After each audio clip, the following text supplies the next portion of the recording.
Good evening and welcome to this meeting of the Development Committee. I will now read out the emergency evacuation announcement.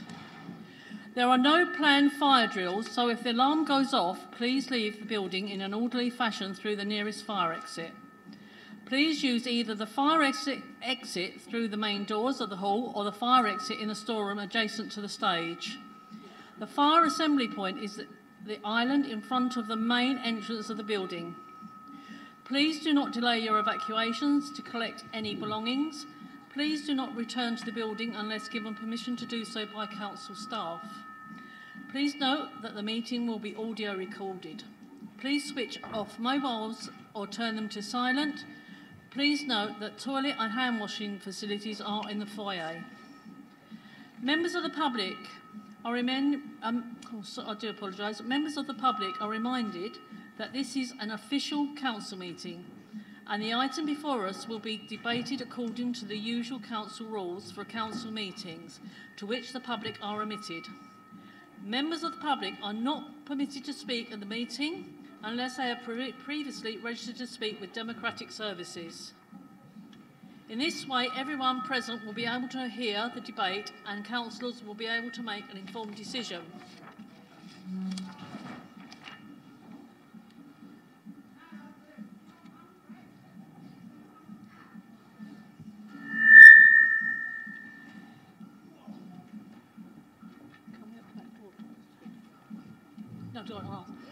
Can someone at the back please close the door for me, please? Save me getting up and doing it. Thank you very much.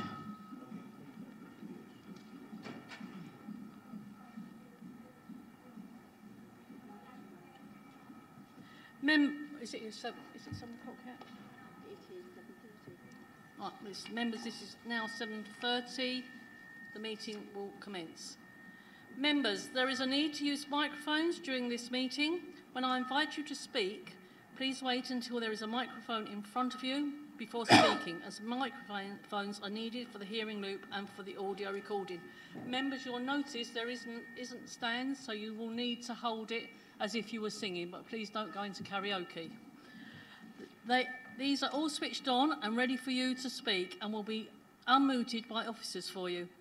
Please make sure that the microphone is directly in front of your mouth before speaking. Members, voting will be done on a show of hands in line with the Constitution. I will ask for a show of hands for and then against recommendations and would also ask for a show of hands for those wishing to abstain from voting. Agenda item 1 and 2, apologies for absence and substitutes. We have received apologies for absence from Councillor Foster, Milne and Williams. Councillor Steptoe will be substituting for Councillor Foster. Councillor Webb will be substituting for Councillor Milne.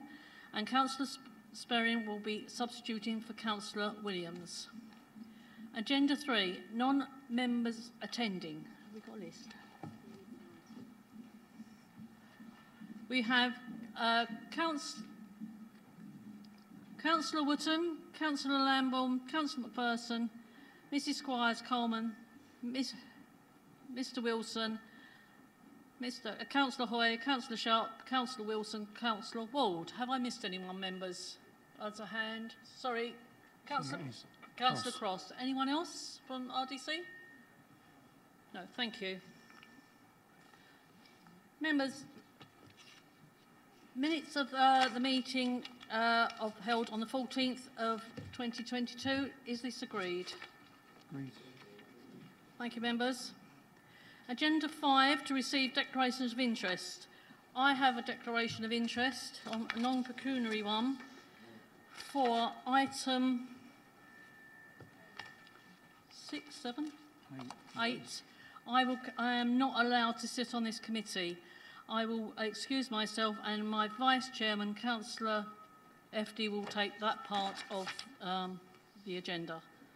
Are there any other declarations of interest, please? Councillor Webb. Thank you, Chairman. Non-pecuniary interest for item 8. I'm the Vice Chair of the PTA at Holt Farm Junior School. Thank you. Thank you very much. Councillor Steptoe. Thank you, Chair. Declaring interest as Essex County Councillor Both items 8 and 9 fall within my division. Thank you very much, Councillor Steptoe. Oh, Councillor, sorry, FD. Non-pecuniary interest on item 8 and Rochford Parish Councillor, and item 9, 31 Barney Roads, I'm a Great Wakeling Parish Councillor. Thank you very much. Any others, members? No, that's fine. My non-pecuniary interest is I'm an Essex County Councillor and also Deputy Cabinet Member for Highways. Members, given the large numbers of residents in attendance tonight, in accordance with Committee Procedure Rule 9C, I'd like to move a motion without notice to change the order of business on the agenda item 6, 8, 7 and 9 and 10A, in effect moving item 8 to the second application considered. Do I have a seconder, please? Councillor FD. Can I have a vote? Is this in agreement, please, members? Thank you.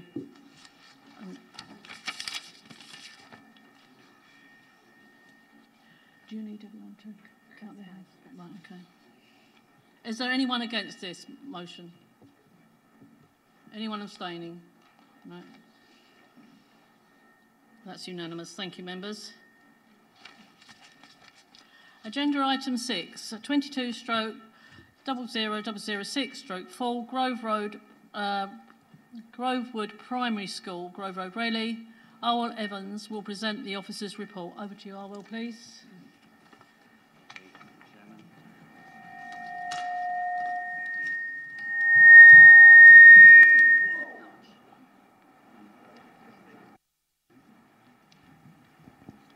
Testing. There we go. Thank you, Chairman. This application, as stated in section 2.1 of the officer's report, relates to material operations on land involving the physical operations of constructing a synthetic all-weather multi-use games area, the erection of a 3-metre high boundary metal fence, slight alteration in land levels, drainage works and landscaping works. Fundamentally, the application is development for this reason only, as defined by Section 55 of the Town and Country Planning Act, and not on the basis that any material change of use is involved. This point is emphasised at paragraph 2.2 of the officer's report. The first slide just shows the context of the site. So the red line defines the application site boundary. We'll move on to some slides shortly that shows the specific location of the mugger. But just to say that the school site is allocated within the Allocations Plan 2014 for educational purposes, and also the site here is also designated Metropolitan Green Belt. We'll move on to slide 2, please. So I'm just going to indicate that in terms of its location, the site, so in terms of orientation, generally it's north, south, west, east. That's the orientation. So members will see that properties along Clarence Road have spacious gardens backing on to part of the school site here. So the mugger itself is located within this area here, with this additional area being used for the deposition of a small volume of soil, which will be graded into the land. And there's a slide to show that in a minute. And basically, you've got raised levels along here, which is Warwick Drive and Warwick Green. There's like a cul-de-sac here. And as walking the site, it's obvious that actually the properties to the south are on raised land levels relative to the site. So the site actually rests in a bit of a hollow. We'll move on to slide 3, please. There we go. I'm just going to talk through the plans. So this is a plan of the site layout superimposed on an aerial image, so you can see the rear of the properties at Clarence Road. And then this is the area where there'll be some soil deposition. And you can see there, this grey line here is the cycle track that's been constructed at the school. So the outer white line denotes the actual boundary of where the actual metal fencing will be. Just bear with me. Yes, so I'm just going to depict the overall pitch length as the report indicates, is 61 metres in length by 43 metres in width. And these are the requirements as set out by Sports England. Paragraph 2.3 of the officer report sets out how the pitch will be used to facilitate a number of sporting opportunities, including football and netball. The crescent-shaped area here is where there'll be some additional tree planting as well. And we'll move on to slide 4, please. So this is just a plan showing it again, where there's some tree planting here, and you can see the definitive boundaries of the properties at Clarence Road.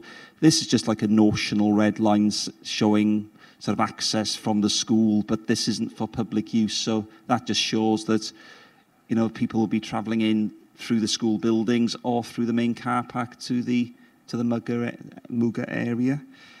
So we'll go to slide 5, please. Again, so that's self-explanatory really, but it's basically what it shows is that you've got a large football pitch, haven't you, that can do 11 aside. You've got then smaller pitches for different age groups that are smaller in sort of surface area to accommodate 7 aside and 8 aside and that kind of thing. We'll move on to slide 6, please. Right, this slide is quite important really. This was provided on our request. So just to give you some distances really. So this black outer line is where the actual metal fencing will be. There were concerns raised by some of the neighbours in terms of the impact of this fence, etc. So at this point here, this is 8.24, the fence relative to the boundary at the rear of Clarence Road.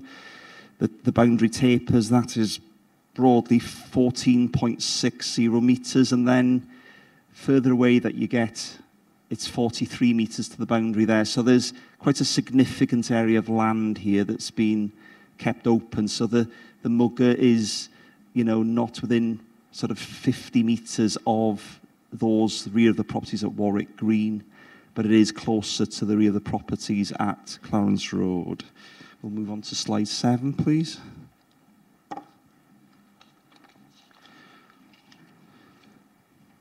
This slide basically just depicts the elevations of the fence relative to ground level. So the main difference is to the north elevation, where you can see the land basically falls from southwest to northeast, and these fence elevations account for the slight change in land levels. But basically at this point here, the changes are sort of 200 to 300 mils, so a foot in the old-fashioned measurements. Let me just have a look. We'll move on to slide 8, please. So this actually is quite an important slide that talks about the actual surfacing itself. So it is a permeable surface, so it's not some surface that rainwater falls and it just pools on there. So just to explain this, it's relatively self-explanatory. So we've got the carpet layer at the top. We've got then the pad underneath it. We've then got the macadam, the 40mm macadam. We've then got 250mm hardcore material.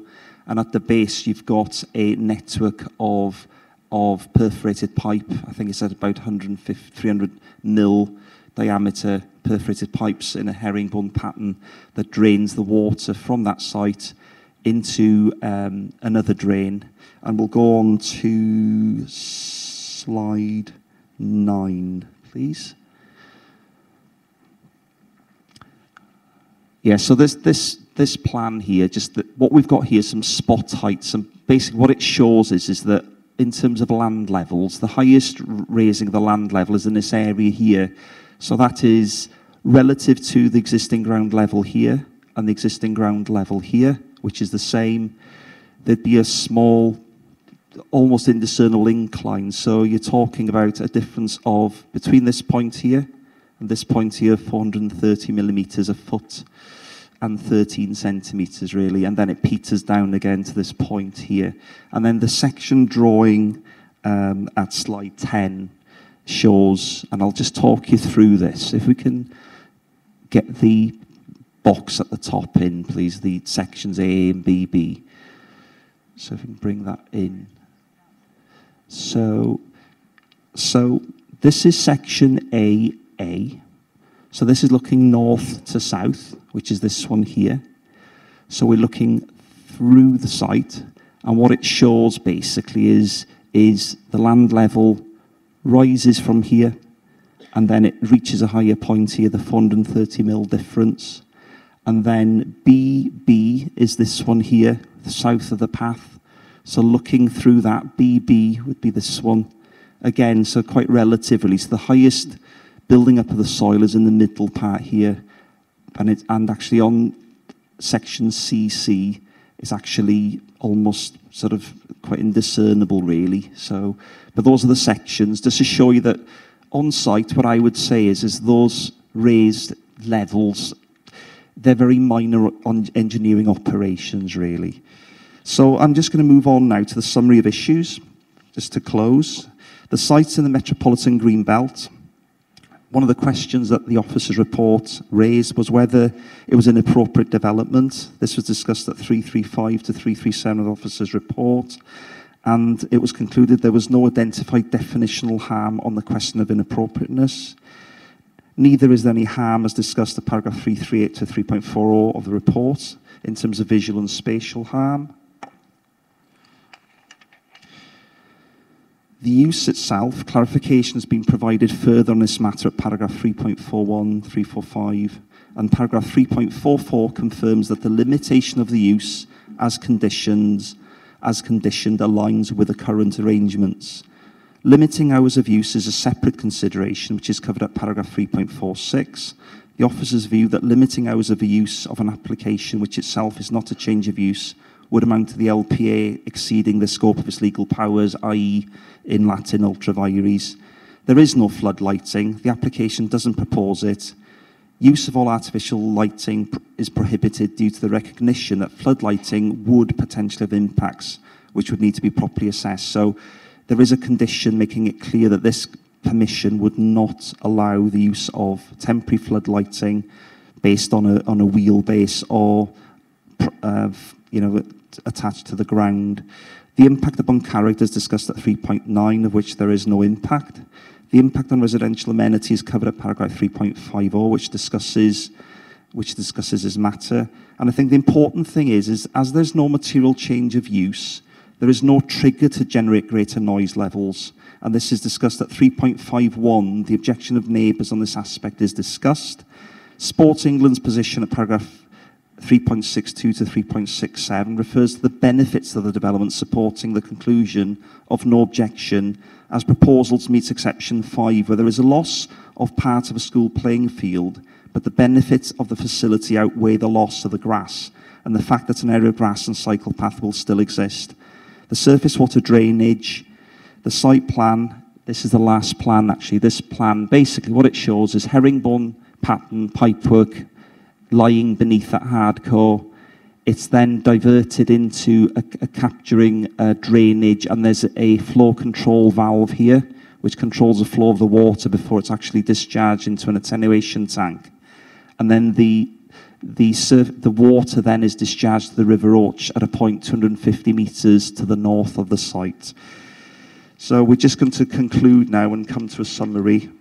We've noted at paragraph 3.84 to 3.5 to take account of the objections, and I think there's many pages that list the objections. We acknowledge those. 3.97 to 3.101 covers the appeal decision at Fitzwymack School, which was raised by an individual. There is a difference between Fitzwymack appeal that was dismissed. That was for commercial hire. This application is not. It had flood lighting. This proposal does not. There was considered to be noise disturbance as a result of that change of use, supporting the reasons to dismiss the appeal. None of those issues material to a decision in this case apply. This is covered at paragraph 3.102 to 3.103 of the report.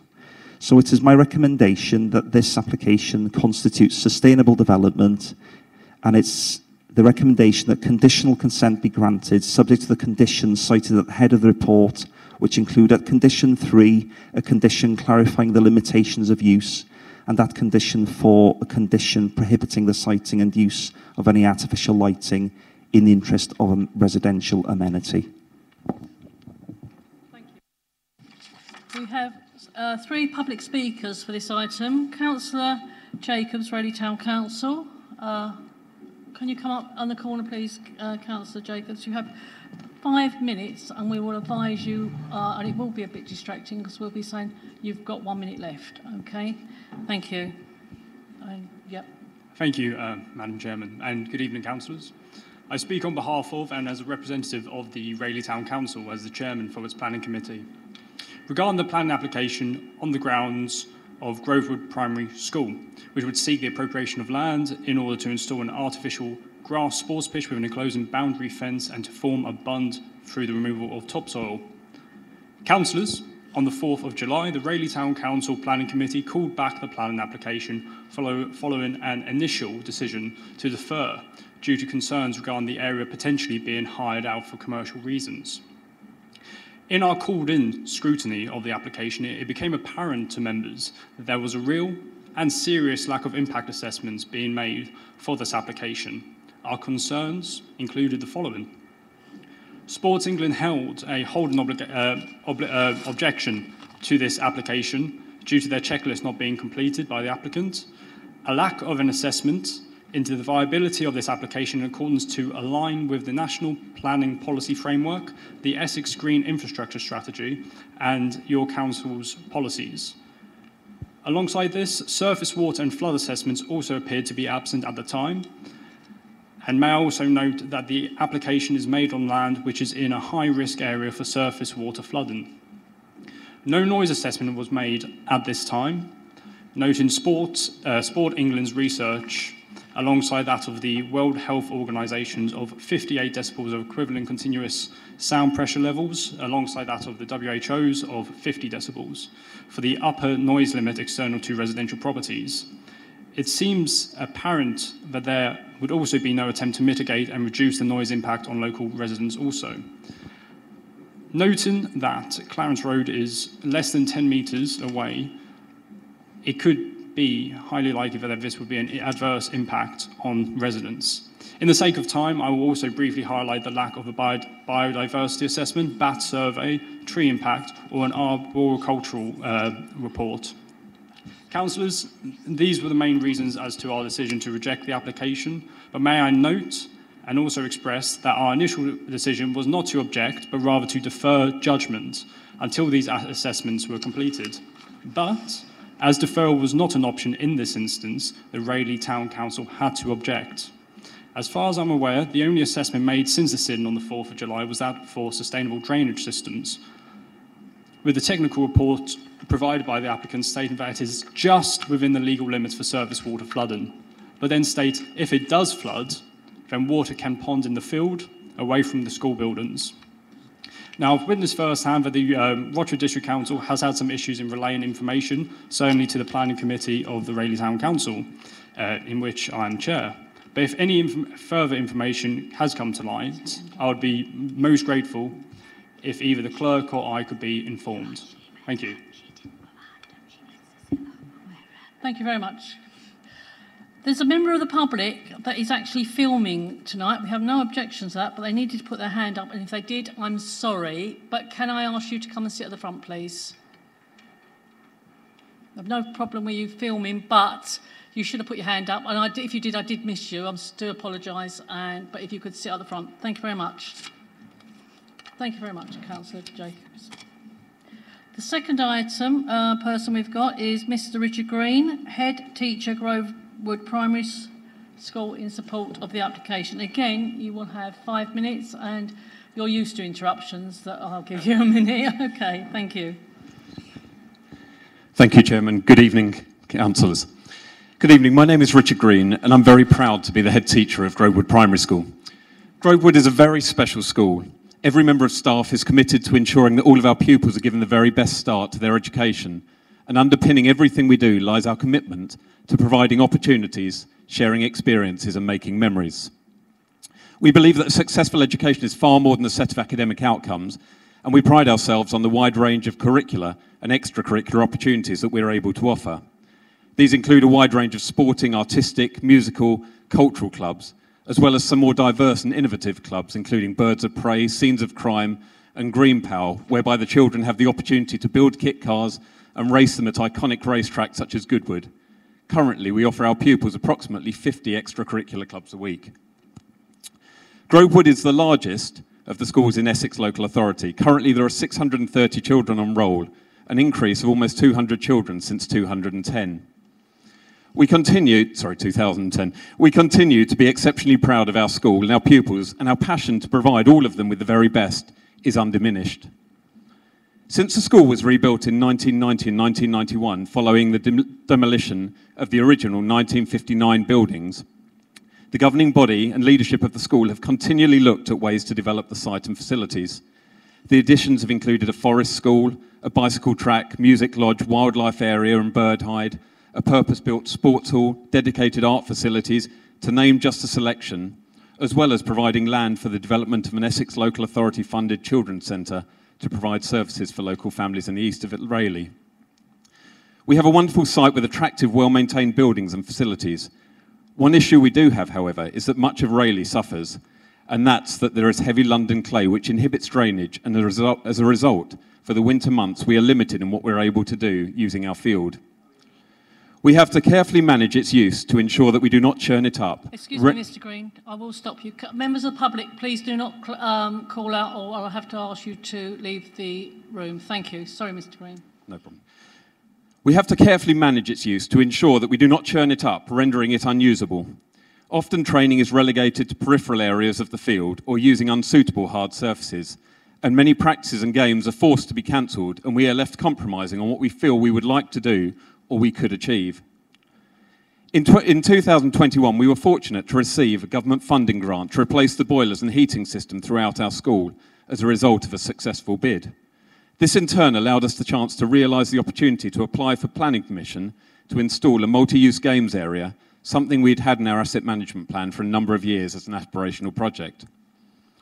I've read all of the submissions on the planning portal, and I can categorically state that this is not a community project, a funded project, or a joint initiative. It's not a commercial venture in any sense, or indeed a vanity project, as one submission disrespectfully stated. It would be entirely funded by Grovewood Primary School and is intended for the use of our pupils.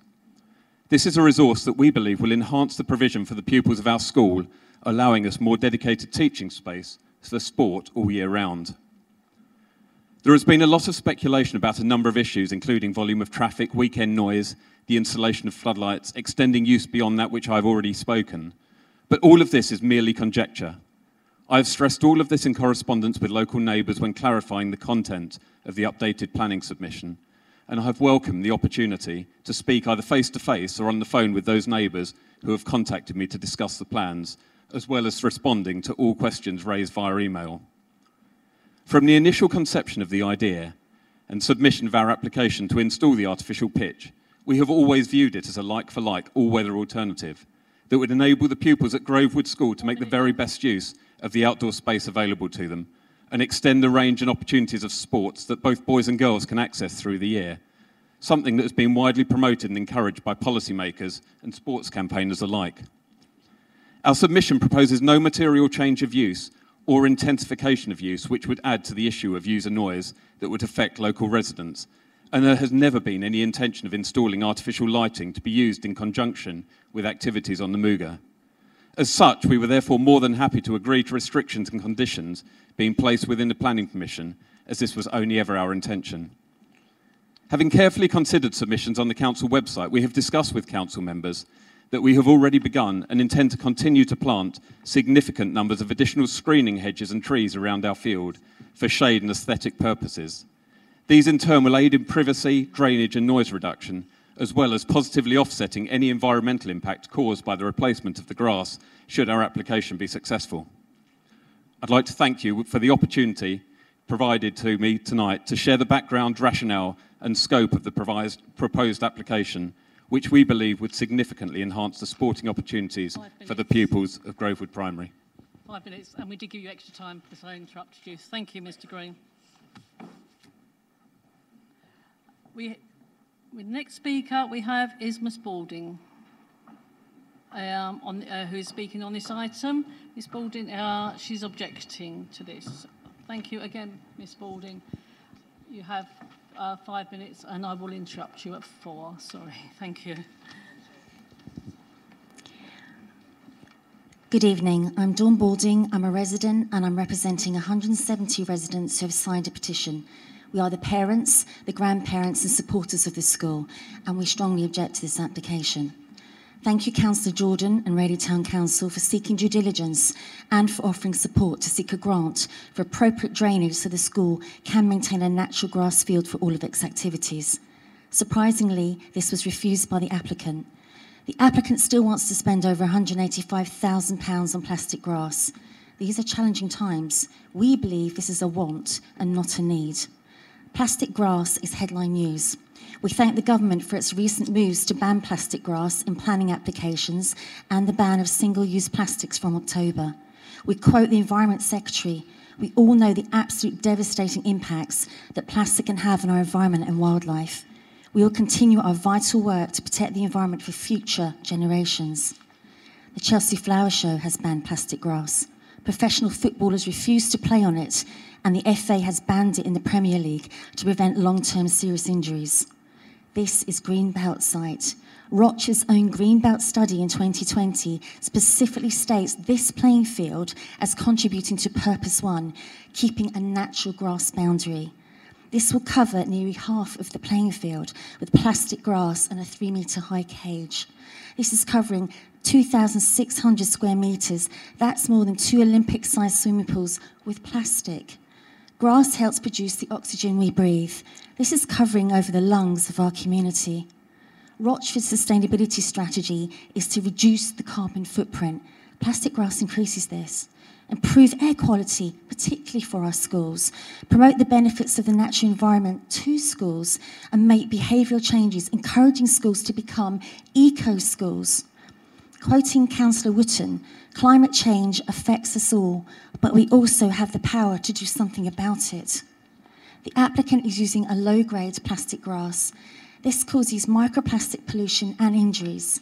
It breaks up, it gets in our lungs, in our water systems, in our birds and animals.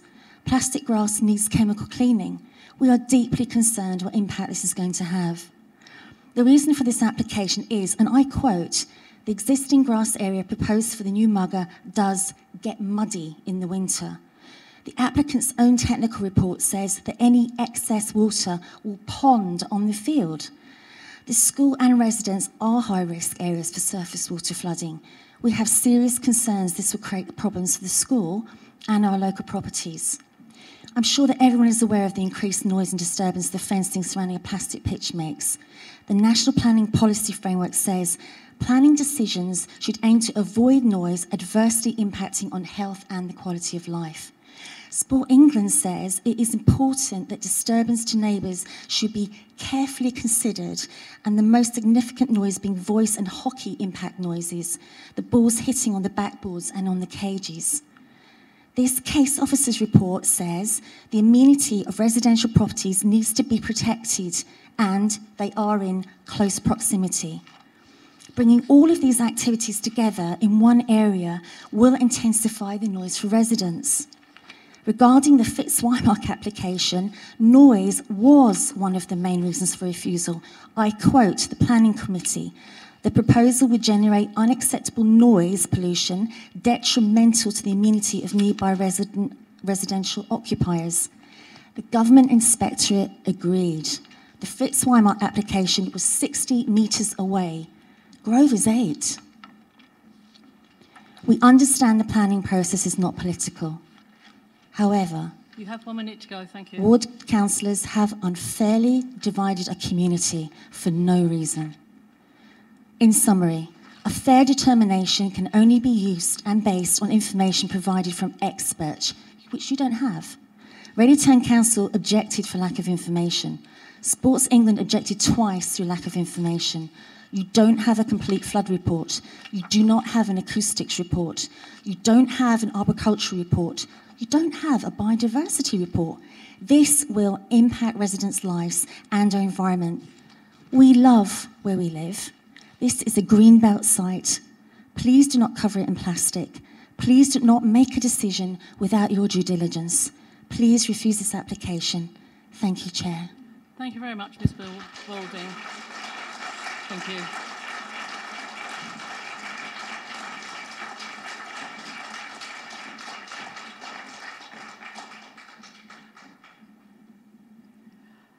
Well, I'm going to ask the visiting members if any of them would like to speak. I know Councillor Ward has indicated. Is there anyone else would like to no, visiting your committee?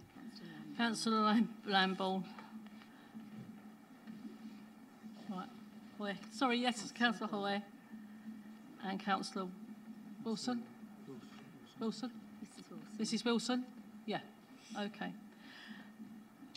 Councillor Ward, can you come up, please? You'll have 5 minutes. Again, I will ask you, will advise you you've got 4 minutes. When you've got 4 minutes, you'll have a minute to go. Thank you.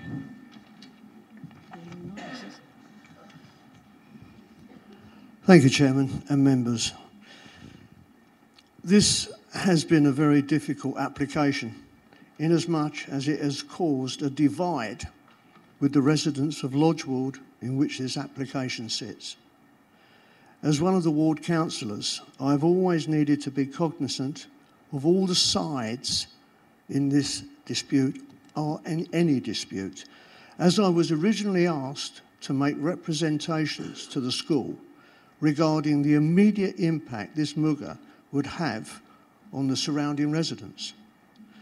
The original specifications that have become public were not, I came to understand, the school's original intention, but an insertion of potential usage by a well-intentioned but overzealous agent. A letter was sent out to negate the impression that the MUGA would be hired out for extended use outside of its current usage, a promise the headmaster gave me at the time of our first meeting to discuss residents' concerns. Unfortunately, the surrounding residents were somewhat cynical regarding this letter and the headmaster's promise, feeling there was still cause for concern, which I fully appreciate. I was also now being contacted by other residents who were anxious for this application to go through. I explained to those residents who wanted this MUGA that the surrounding residents felt they were being unfairly impacted, and I have to say most all of those residents replied that they fully understood the impacted residents' concerns and agreed planning conditions needed to be put in place to ensure there would be no material change of use. So, I welcome this report in its entirety, as I believe it satisfactorily deals with all the issues that have been raised by concerned residents on both sides over the last few months. I would also like to personally thank the planning officer, Arwell Evans, for his diligence and time taken, with many conversations being had regarding this application. Chairman, members of the Planning Committee, I can say no more but leave this application and its determination in your capable hands after hearing all the various people speak. Thank you. Thank you, Councillor Ward. I'll go to the next ward member. Councillor Lambourne, please.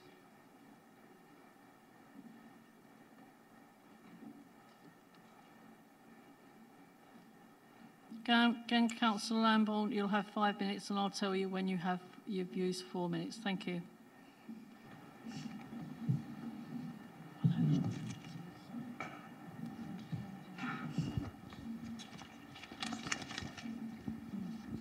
Madam Chair, committee members, thank you for allowing me to speak on this item.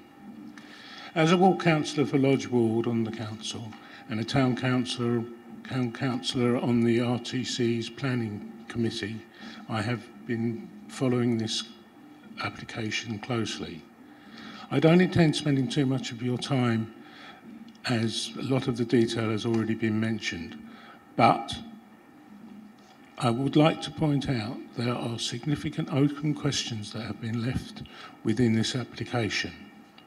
The officer has inserted open conditions in relation to soft landscaping, drainage and maintenance, all of which require the applicant to present detailed plans that will require approval.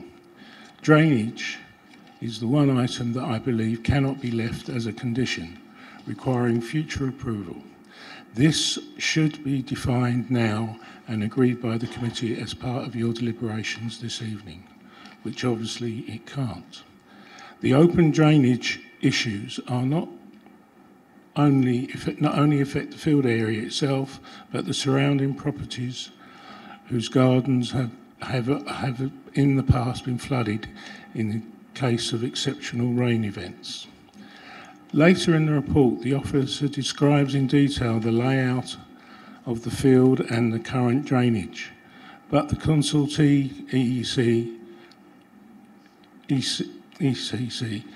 has asked that the conditions be met before the application can go ahead, added as conditions to the application. I now move on to noise. I welcome the addition of and usage limitations, but I am concerned that the modelling done has not covered usage for hockey, for instance, which creates a different noise profile to football or netball. It is acknowledged that the noise levels are already close to or over acceptable levels. We need a full assessment to model the different types of noise. In conclusion, before reaching your decision this evening, I would ask that you defer this until that additional information is made available. Thank you. Thank you, Councillor Lambourne. Councillor Mrs Wilson, please. Yeah, Mrs Wilson, please. Sorry, I've come closer. Sorry.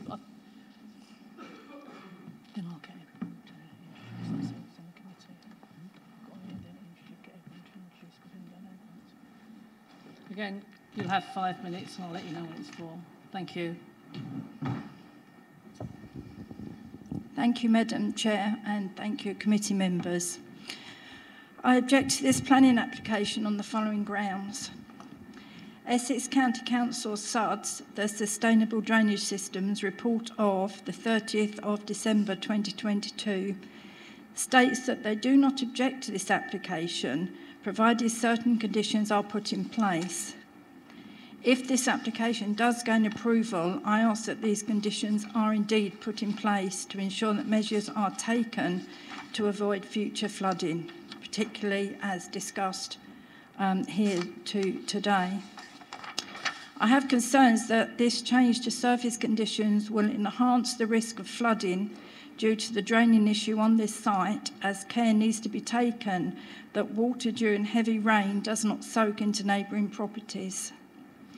For your information, Grovewood Academy declined Rayleigh Town Council's offer to improve drainage. There is still no noise assessment, nor is there a biodiversity assessment, as requested by Rayleigh Town Council.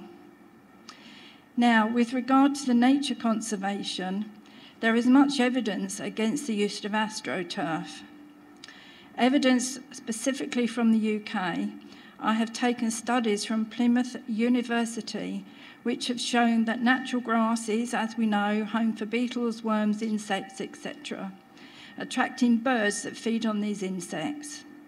Natural grass also absorbs sound and reduces noise pollution. Natural grass improves water quality and prevents soil erosion. Natural grass, like all living plants, takes up carbon dioxide and releases oxygen, as we all know.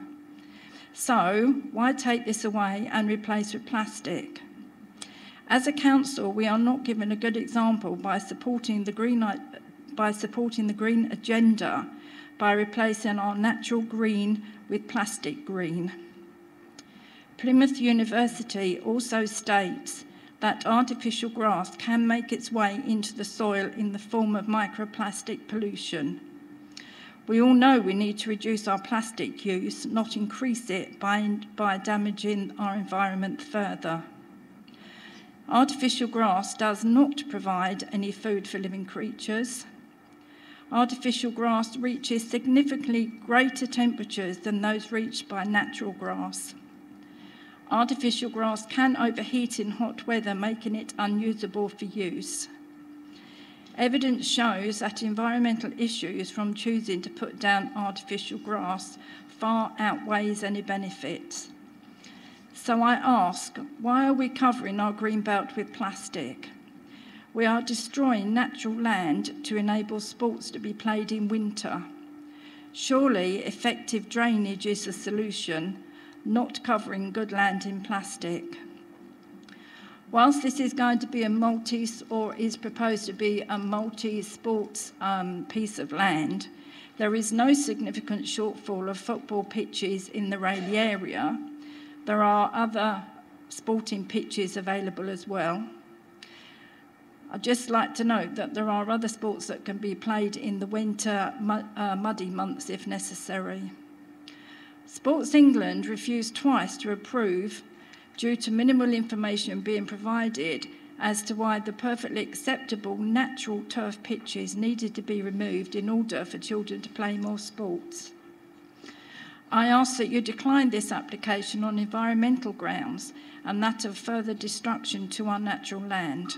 You have 1 minute left. Thank you. I'll go faster.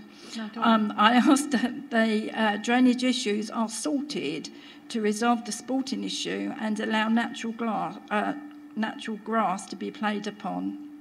Finally, I refer you to paragraph 10, the final paragraph in your report, where Amanda Bleak, the inspector, said, "For reasons given above and taking matters into account, I conclude that the development would be contrary to the relevant policies of the Council's local plan and therefore the appeal should be dismissed."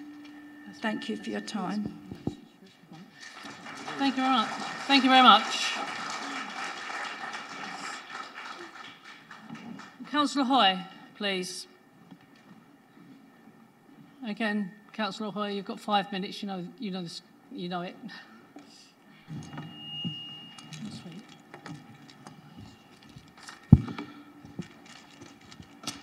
Thank you, Chairman. I will start off by saying that we've got a good audience here tonight, and I want to make it clear that this committee is for when we disagree with officers, and that's the whole point of the committee. We are allowed to disagree with them. I won't repeat too much of what has been said. Excuse me, Councillor Hoy, what was that barbed point for? I don't understand. It wasn't a that. barbed point, it was just to say that... Well, we know how to conduct ourselves in Yes. this committee, and we can either disagree this or is agree. I'm allowed to speak. And we'll stop the clock, but I just wondered what your comment actually meant, because I had a few raised eyebrows. It meant that I can disagree with an officer, but there's nothing to be made from that. We're allowed It to never is. disagree. Thank you very much. Yeah, and I want to make Start the that clock clear. again. Thank you very much. First of all, I want to comment about the Greenbelt. This is not a change of use, we've been advised. However, there is a change of structure. There's a 3-metre high fence going in. That itself needs planning permission within the Greenbelt. There is a lot of words in the report about it's not affecting the openness too much, but I would disagree with that, and I think it's an important point we should all remember on the committee. I'd also come back to the fence in a few minutes when I'm talking about noise. I'll now move on to surface water drainage, which has been mentioned by a number of people already. The report says a detailed surface water drainage scheme is to be designed after approval. I will echo speakers tonight where I say that I think that's wrong. We should have the detailed surface water drainage scheme designed prior to approval, not after approval. As we understand it, and the report says, there's possible pooling on the ground at the moment, and the understanding I have speaking to residents is that runs into their gardens. There's no reason to think this would be any different. In fact, the runoff, I think, is the same as it, under the proposal, is the same as it would be now. To move on to noise, Mr Evans has said that this isn't a change of use. However, I'm pointing out that there is a fence going in which is 3 metres high and which is metal. There is no assessment made of the noise in relation to that fence, and I think that needs to be done. As well as that, there's a synthetic playing surface which is noisier than grass, and the noise element is not just around people.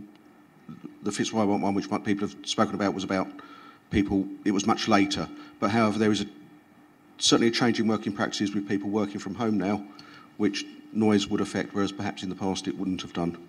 The fence, I would add, is designed to stop and rebound balls. This is going to be noisy, and there's no assessment made of it at all in the report, and I think that should be taken into account. I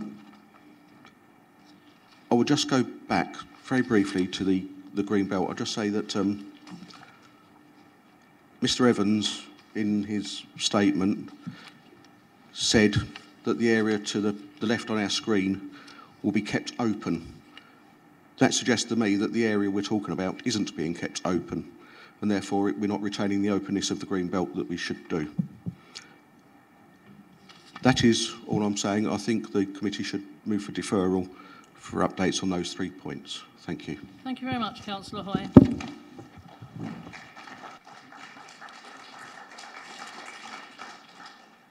Members, before we actually debate this, I've been asked if we could actually introduce ourselves for the recording, because as you can see, we haven't got any nameplates with a slight an error. But can I just ask for the recording that we go around the table and just introduce ourselves, and I will ask our officers to do the same, so it's on the recording. I'm Councillor Lauren Shaw, the chairman of this committee. Councillor Daniel Lefty, vice chair of this committee. Can I go that way? Thank you. Councillor Mike Webb, Hawkwell East. Councillor Mike Steptoe, Roach South. Councillor Constable, Ashington and Hockley. Councillor Dave Sperring, Trinity Ward. Councillor Leslie Butcher, Hawkwell East. Councillor Tracy Knight, Holbridge. Councillor Chris Stanley, Danhall and Rawrith. Councillor Jim Cripps, Downhall and Rawrith. Councillor Jack Lawman, Wheatley Ward. Councillor Adrian Eves, Hockley Ward. Thank you. Councillor Mrs Christine Mason, Hawkwell West, Rochford District Residents. Thank you. Katie Rogers, Team Leader in Development Management. Adwell Evans, Senior Planning Officer. Katie Fowler, Senior Planning Officer. Yvonne Dunn, Planning Manager.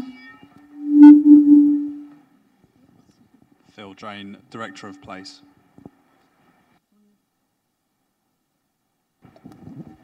Sonia Worthington, Principal Democratic and Corporate Services Officer. Thank you very much, members and officers. Committee members, we'll now debate this application. Does anyone want to speak? Please, can you indicate? Oh, Councillor Longman, Councillor Cripps, Mrs Christine Mason. Oh, I'm not writing that fast. Stand it right.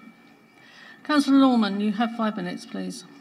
Chairman, from my own experiences of these mugger, although they've been a lot smaller, and AstroTurf, I've therefore put my own views across. And that is, I wasn't really aware of this, it's not my area, so I picked up this evening all the arguments. The first question I have is this fencing. Why is a question that's involved in my discussion, is why are we having the fencing at all? Because if it's that distance, as I'm looking at the map from the housing, and they've got long gardens, how many youngsters going to kick a ball that's going to go over a 3-metre fence, go that far distance to end up in someone's garden? And I question that. Well, why is there a need for it? It just seems to be a bit of an overdevelopment. But also, it's... I come to the health and safety side of this a little bit, because we're talking about AstroTurf. I'm fully aware how it works. and it can be quite slippery. So we're talking about putting youngsters in bad weather on there because it's the mud and grass. Whereas when you play football, you can do a sliding tackle. You can run up and you can do all sorts of things. The first thing I see here is youngsters running into, because they will get a speed up, they run into that fence and they can cause themselves damage. Secondly, if they was to either impact that ground on a sliding tackle or otherwise, then they can get injured on that because it's a hard surface. I take that a little further. They then talk about further on, they want to put a curtain dividing these pitches. Well, that again is another trap for children to run into. And when they're gained up in sport, they're not thinking, they're running. I'm not a football fan. I couldn't even tell you football. I could, I suppose, but I don't watch football. But at the same time, but it could also lend to other uses. I mean, other sports, and such as rugby.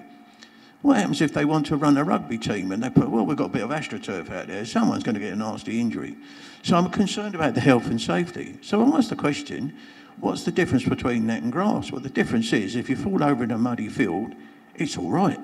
You get a bit dirty, your mum has a go, you know, you go in the shower, you share a bath with a dozen blokes, and it's okay. But if you fall on this stuff, you're in trouble. So, and I really question the need for this at all. It looks like an attack on the amenities for the people living nearby.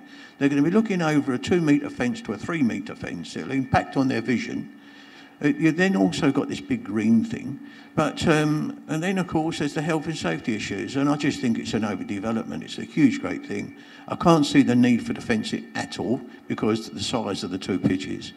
So I question it, and I just feel I can't support this application, unfortunately. I think it's an overdevelopment and it impacts on the amenity of the local people. Thank you, Chairman. Thank you.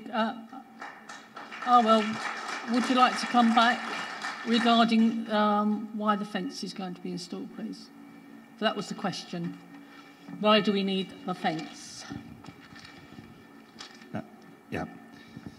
Well, from a planning office perspective, the role of the planning authority isn't to ask why. We're there to judge the application on its merits, so I don't recognise that question why, but as it's been asked, the reason for it is operationally that obviously the way that muggers work, you know, there's the rebound system, isn't it really? So it does save someone running a lot of the yards to go and get the ball. So it's to contain that sport within that defined area. I think that's the best answer that I can give.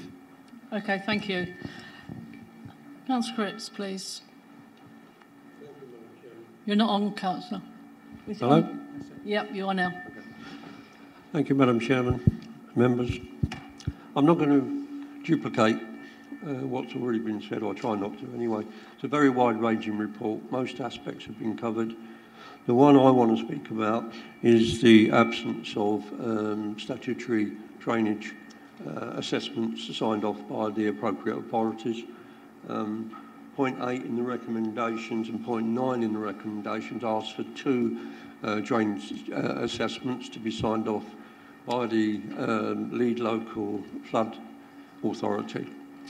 The other one, the third one, the 9 one, actually has to be signed off by the Rochford District Council, the LPA, the Local Planning Association. So there's 3 documents there that are missing at the moment. I think they're critical because, as the officers pointed out, this sits in a hollow, it does puddle. It's also in what's called a critical drainage area. So I think there's every reason why. If I go back to the officer's report, in his recommendations 7, 8 and 9, he makes the point that no work will commence until such time as that report has been approved and signed off. So there is no progress to be made in pushing this through, pre-approving it, until we've got that information. It's not holding up anything, and I believe we should have those reports before we make a decision on this. And I think that's reflected in what other people have said as well. Thank you. Thank you. Would you like to come back? Thank you. I would like to come back on that. So I've noted that Councillor Lambourne made a statement at 4.3. It does clearly state a no objection from the lead local flood authority. I would like to set this case in context, if I may. There's an application 2200803 for large industrial scale development, schemes that have been dealing with at Aviation Way. The recommendation of imposition of conditions to this effect. So what we've had is we've had a technical document submitted by the applicant. It's quite a detailed technical document that was submitted.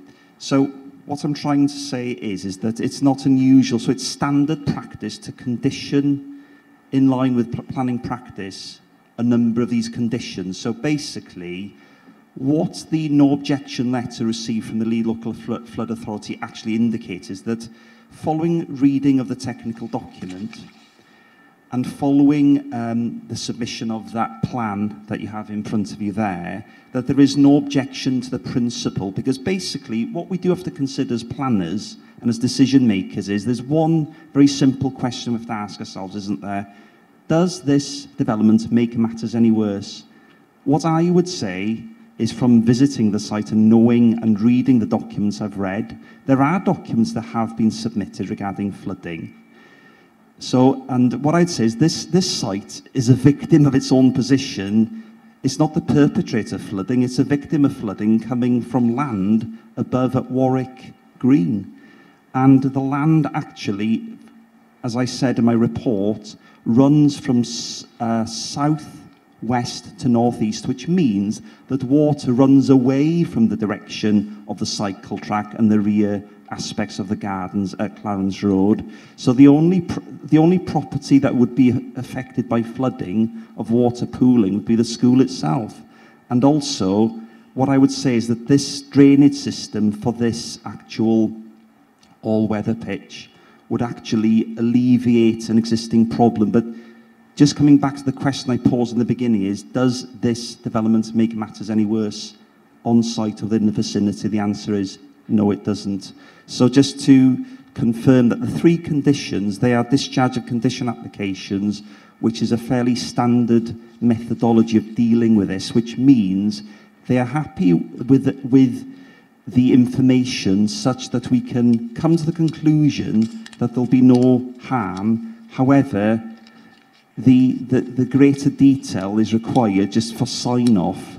So, and that's just a standard way of working, that we apply those conditions in many different development proposals. Many of them are massive, major infrastructure works where the possibility of flooding is far greater than this site. Thank you.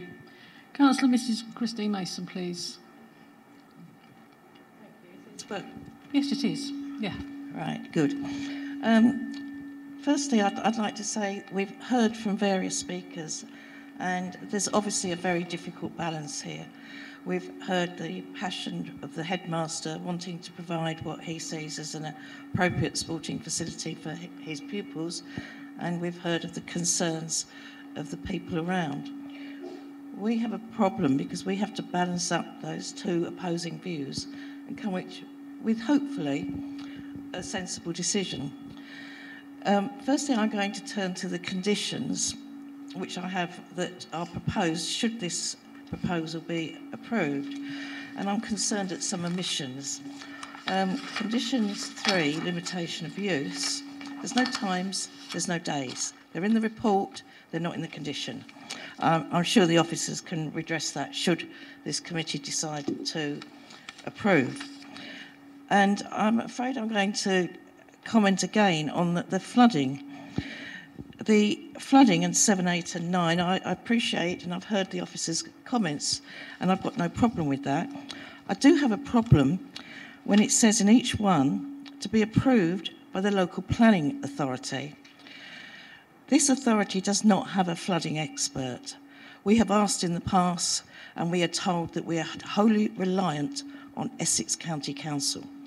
So I'm rather concerned that we're putting in a condition that says that the planning authority's got to approve it when we haven't got the expertise to do so. The other areas that are not in the conditions that I'd like to bring attention to is the noise aspect, which I don't think has been covered adequately, And I must admit, I'm a little bit confused about the distance, but I'm sure the officer can clarify that for me. But there seems to be more outstanding more questions than answers at the moment. The one thing that really concerns me is the use of plastic over green belt. The European Chemical Authority states there is a risk to the environment. It says a risk to the environment using microplastics in products, including the infill for artificial football pitches. Now, I'm not an expert. I don't know what exactly the material is proposed here. But we have here, we should decrease exposure to harmful chemicals and minimise any possible risk. The agency recommends basic hygiene methods. I think we've all had this email. Wash your hands after playing on the field and before eating. Quickly clean any cuts and scrapes. Take off your shoes, sports equipment to prevent tracking granules into your house. If you get rubber granules in your mouth, do not swallow them. I don't know how significant that is. And it's not, from my reading, it's not covered in the report. And I do think that the questions that have been raised, we should at least defer this report, if not refuse it, because that, to me, if this is right, and every member on this committee has had this email, then with that information, I think that's quite significant, because we're talking about health and safety by encouraging physical activity, and now we're talking about health and safety, and we're potentially, if this is correct, putting children at risk. So my concerns I'd like to see alleviated, and the other concerns that I've raised. Thank you. Thank you, Councillor Mason.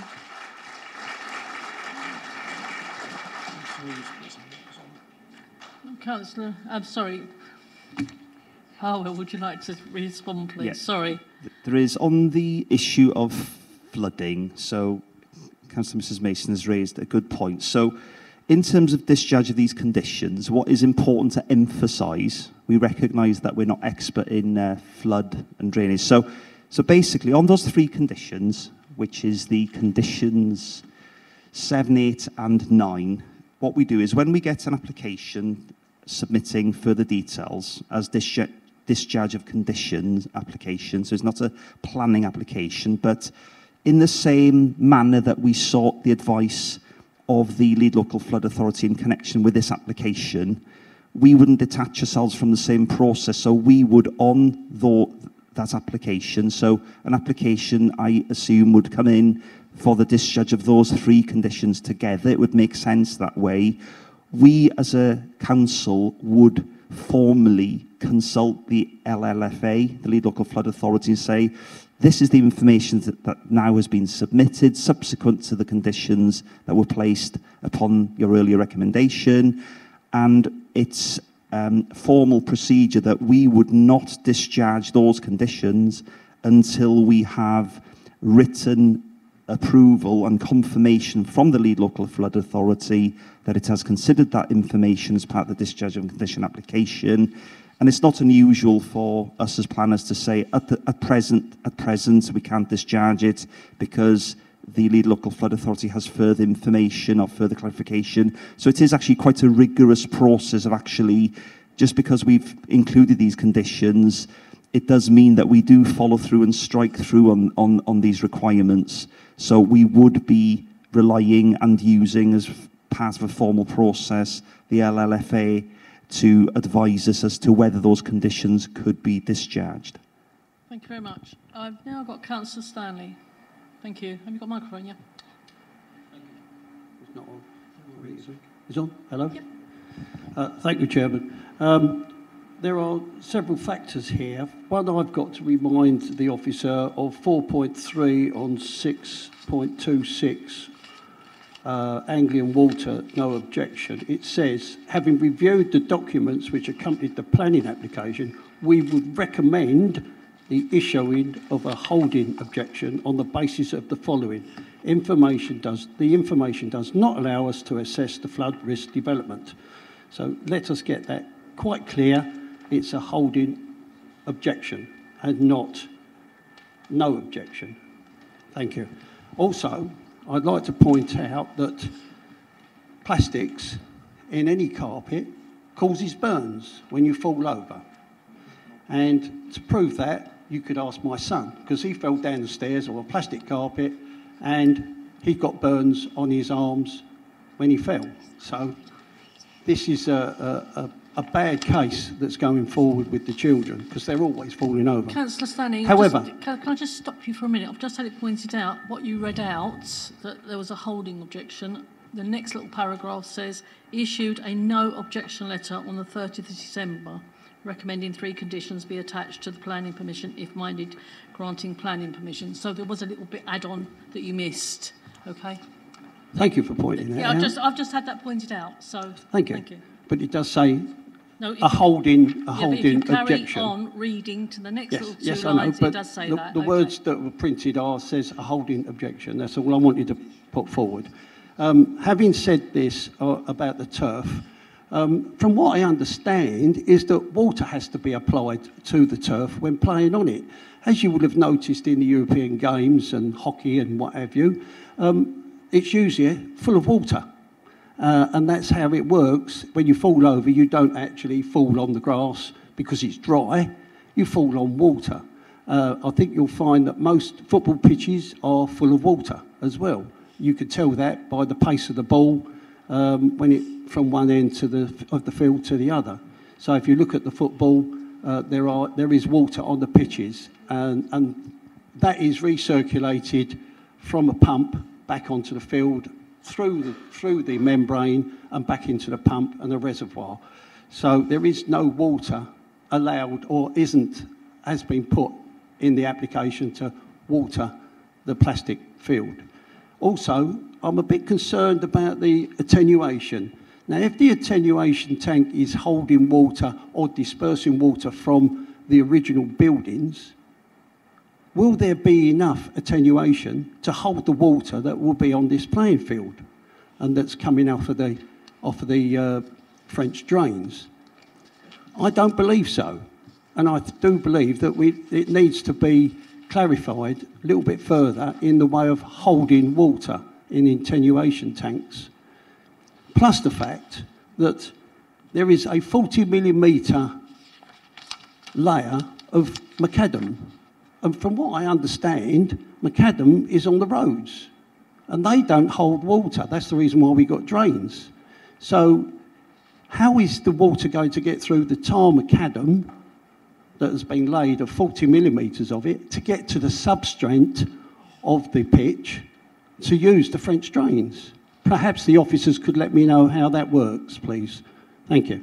Thank you very much, Councillor Stanley. Alba, would you like to respond, please? I've shown to members the surfacing. I'm not an expert in surfacing, but I do sort of see what the point that Councillor Stanley is making. What I would like to point towards is, can we go back to the previous slide, please? So Councillor Stanley has raised the issue about sort of controlling the flow of water. So in terms of the controlling the flow, there's a flow control valve here. So the idea is that it's working to a model of a 1 in 30 flood event. So in terms of the technical documents that the applicant has produced, what the lead local flood authority is satisfied can be achieved is the control of surface water runoff to account for a 1 in 30 year event of flooding. And as I understand from the representations received, there is one representation that's accounted for in the report that says that this site is only flooded once in a blue moon. So what I'm trying to demonstrate is that the 1 in 30 year flood event is that this schematic scheme has accounted for that. Now, in terms of the macadam, I don't actually have an answer to that because I'm not an expert. I'm only sharing with members what's been submitted, and also the lead local flood authority would have had sight of that surface drainage treatment, and they haven't raised any comment in relation to concerns that the water wouldn't percolate through the macadam to the bedrock, through the hardcore to the drainage pipes below. So from our perspective as officers, that there is no questions that are left unanswered in that respect.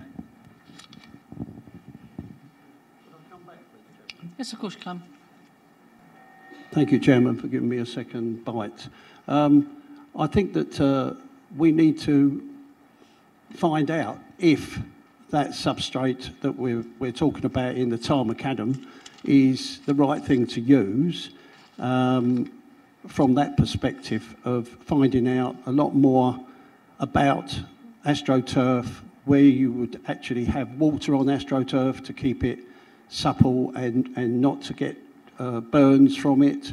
And there are a lot of questions there that everyone has raised, and I'd like to put this to the committee that we should defer this item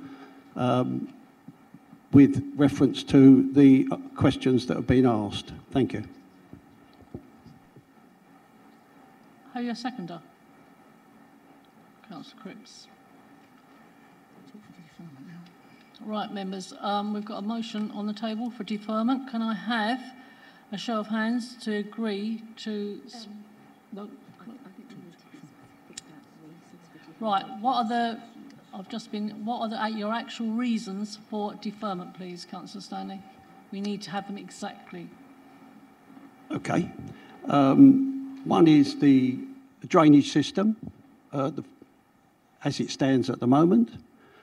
Also, the AstroTurf itself, how safe is that? The fencing that's going round the perimeter, is that necessary as it wasn't before? The attenuation, if there's any more attenuation tanks to be put in, because I don't believe a valve can do that. We've had floods since 2015, and we've had 5 floods since then. So I don't see that as being 1 in 30 years. I gather that. I mean, can you just do your reasons, please? Sorry. Not okay, history. sorry. I just need. Sorry. We need the officers need to know yep. exactly what your deferrals are, so they can be written down. Thank you. Recommendations 7, 8, and 9. That's the assessment on the not only the environment but also on the flood question. Yeah, I think that covers near enough covers everything. Right. Can I add to that, please? Yeah, I've got Councillor Eves wanted to speak, but you're talking for another reason for deferment? Yes, I think we should also ask for a full noise assessment. Right, that's what Councillor Lefty wants. Councillor.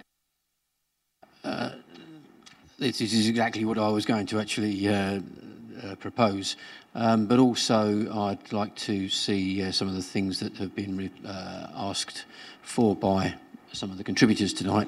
One of the things is biodiversity report. I'm not sure why, but someone mentioned an arboricultural report. Is there a reason being why there would be an arboricultural report needed for this? I don't actually see it, but it actually was mentioned earlier on.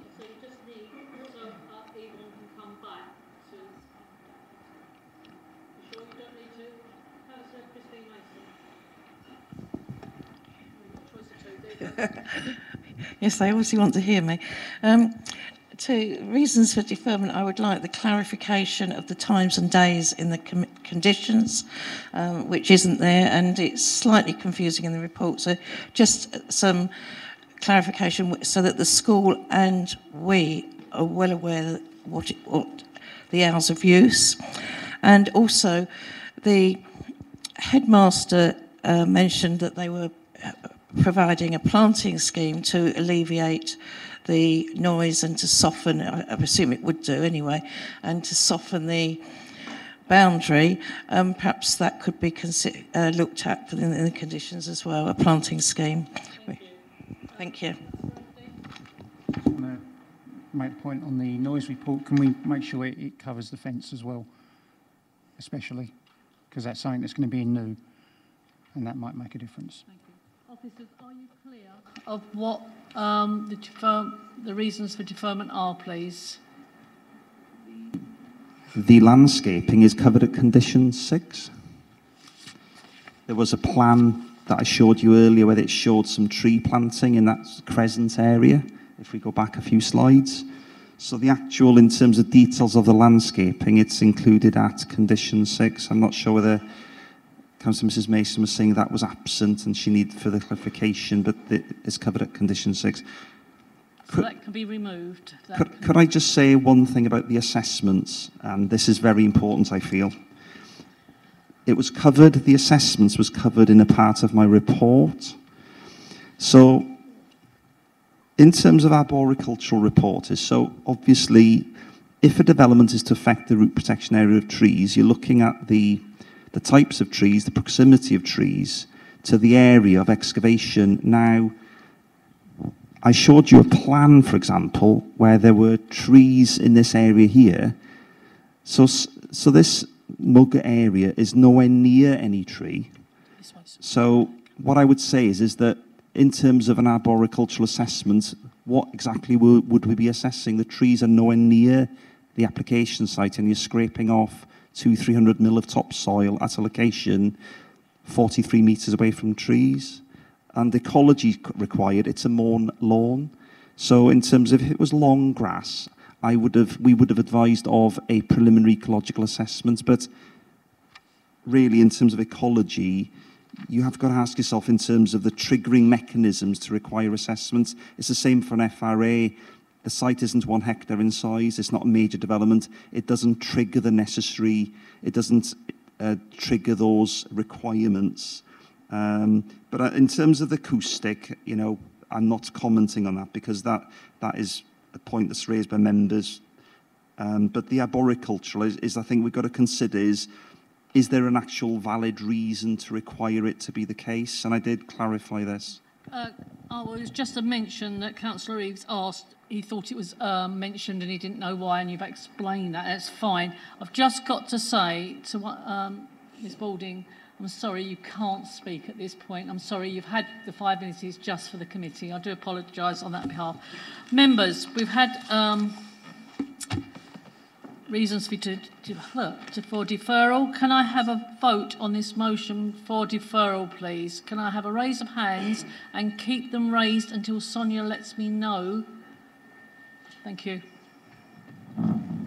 It's unanimous. Members, that's unanimous. This item 6 has been deferred until the reports are available. Thank you very much. Members, I'm going to stop this meeting now for 5 to 10 minutes. So the residents who were here for Grove Wood School can go, and then it won't disrupt the rest of the meeting. Thank you very much. Yeah, I've got to leave. So if I just put Neil Hall in.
Testing. Is that better? Yeah.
Members, if you'd like to come back in, please. We'd like to get the meeting started. Members of the public, if you'd like to be seated, if you're staying.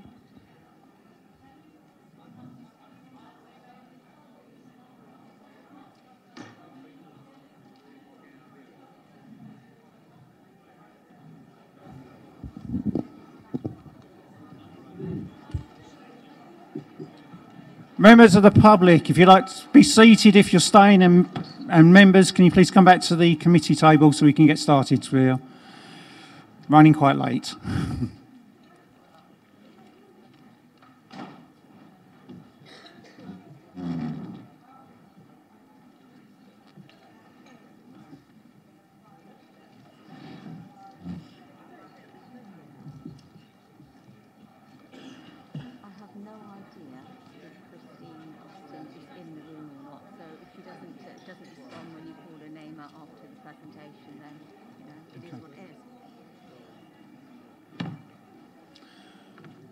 Yes, Councillor Shaw left, and she's staying outside. She's staying outside. I'll go and get her at the end of this application. Right, members of the public, please be seated. Members, right. Councillor Shaw has left the room, as she said she was, because she's got a non-pecuniary interest. Councillor Steptoe is going to help me with being my vice chairman for this one, if that's okay. Like to come round? Yes, really useful. You can see everybody. Right, in agenda item 8, 22-00962-ADV, land east of Ashington Road and north of Oxford Garden Way. Katie Rogers will present the officer's report. Katie. Can you hear me? Yeah, that's working. Thank you. Katie, could you please just zoom into the top right-hand corner of that plan? Thank you.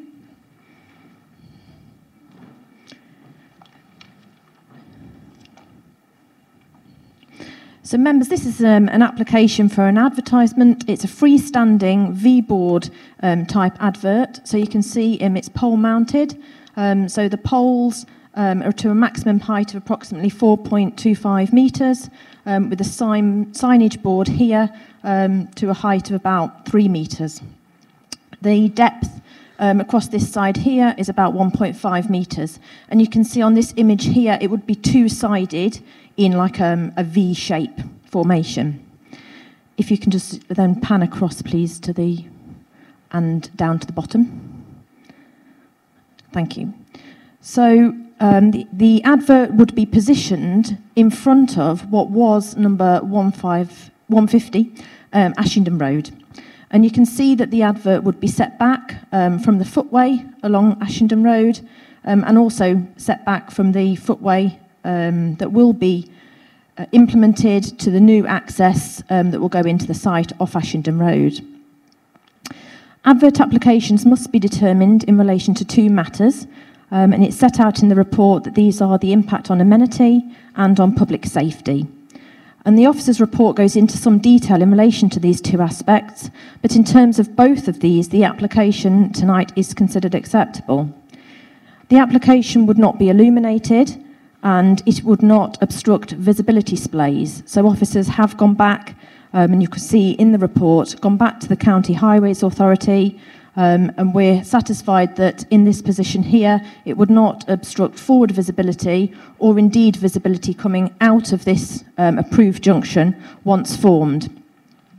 However, a condition is recommended such that the advert would have to be removed in any case once this vehicular access, which is the approved one into the site, is completed and in use for vehicle traffic. So that would eliminate any concern about pedestrians crossing at this point here and the advert impeding their visibility as they look north to check whether any traffic was coming. Because once this pink hatched area is in use for vehicle traffic and pedestrians were using the footway around this corner and then crossing at this point here, this advert would be required to be removed by that condition that's recommended. So the application is therefore recommended for approval subject to the conditions as stated in the report. Thank you. Right then. Ward members, Councillor Foster isn't here. Councillor Shaw's left the room, so that leaves Councillor Wootton. If you'd like to come up. Oh, there's one public speaker after that. That's after. Yeah, just after Councillor. Okay, sorry, Councillor Wootton. Christine Austin speaks first. Christine Austin, would you like to come up? There she is.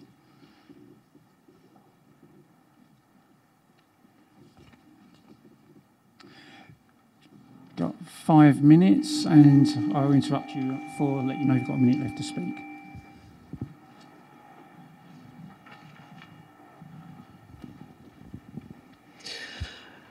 We're all distracted to a point when driving, whether listening to the radio or just thinking this is a fact. But either way, our mind is distracted. Traffic on the Ashington Road is often horrendous, causing anxiety about being late for work or appointments. Something catches your eye, a flashy new advertising billboard saying, "Coming soon." It almost shouts at you. What is coming soon? You are intrigued and you want to read on. What's the harm? It only takes a second. Crash. As quickly as that, because you weren't fully focused on the road, the billboard that you were reading, advertising the Bloor development opposite 2 schools, has been designed very purposefully to distract your attention from everything else you should be doing for a moment in time. The sign, though passive, did its job. In that 1 second of distraction caused by reading that billboard, a child could step into the road. A good driver won't be distracted by a billboard designed to distract them, will they? But are all drivers good drivers? Definitely not. Should we risk an additional distraction at this very location where there has been 4 accidents in 1 week? 1 a write-off needing hospital attendance. In the entire history of Ashington Road, there has never been 4 accidents in 1 week. Well, certainly not before Bloor moved in. The risks of distracting drivers at this location are not hypothetical. Drivers jump the lights here often. So is it wise to erect a large piece of advertising here? Would it make a difference to road safety if road safety here is already a concern? Well, yes, it would make a difference, so no, it's not wise. Bloor naturally will counter here that the location is already dangerous and their new junction will be better and safer. Fantasy. The bottom line is motorists take risks because they are sick of sitting in traffic jams day on day. The development is just adding to the volume of certainly not improving things. That's speculation and computer modelling, not real life. Let's face it, they said the Titanic was unsinkable, professed to be the safest ship in the world. That was until reality happened. An article in Adweek 2018 highlights an advertising company created a sign that tailors its advertisements based on the speed of traffic. That is tacit acceptance that adverts on the roadside are designed to target drivers. This article tells us that advertising billboards are designed to grab attention from a driver for a short period of time and convey information to them. We must recognise that in certain situations, such as when driving past a school, drivers should apply all of their attention to driving, because when all or part of one's attention is on reading an advert, one cannot be paying full attention to the road. A crash when travelling at a modest speed is set unavoidably in motion, not at the precise time the crash occurs, but at the point when the action to avoid it needs to be taken and wasn't. You might hit another car or object, but outside a school it could be a child or multiple children. Let's assume that it takes an average person 1 second to react to a sudden obstacle that appears in front of their car. Considering they must see the obstacle, recognise it as a problem, decide what to do, then do it, 1 second isn't very long to do all of this. Response times differ, but if we take 1 second as being an average when driving at 30 miles per hour, in 2 seconds, 1 second not paying attention to the road through reading the advert, plus 1 second to react once seeing the obstacle, a car will travel approximately 27 metres. If the driver has chosen to slam on their brakes to avoid the obstacle, the brake pedal will be applied after having travelled that distance, and according to the DVLA, the stopping distance for a car travelling at 30 miles per hour is 23 metres. Before coming to a stop, that car will have travelled approximately 50 metres. Bloor mentioned 2 examples of billboard advertising which have been approved by RDC, Roth Lane and Hall Road. Neither development are opposite 2 schools with over 500 children 4 to 11 years old. Neither you have site, a minute left. Neither site have light-controlled pedestrian crossing opposite the entrance. Neither site have an adjacent bus stop and one where the pull-in lane has been removed. Neither site have had half their pavement removed. In fact, to the contrary, both these sites have had pavements created where they did not exist before. The Rorath Lane development being on the edge of an industrial estate, not smack in the middle of an urbanisation. In no way are these comparable to what is being proposed here. Should we allow anything that will distract drivers right outside of school? No, we should not. We ban adverts on TV for things that might cause harmful behaviours in children. Surely we shouldn't be putting adverts in locations that increase the risk to life-changing or life-ending injuries to them. I'm not saying ban roadside billboards. I'm saying that you should consider the impact on the community of poorly located distraction devices and say no to increasing the risk at a critical location where many children are involved. Experience should tell you by now that Blora... Thank you. That's 5 minutes. Thank you.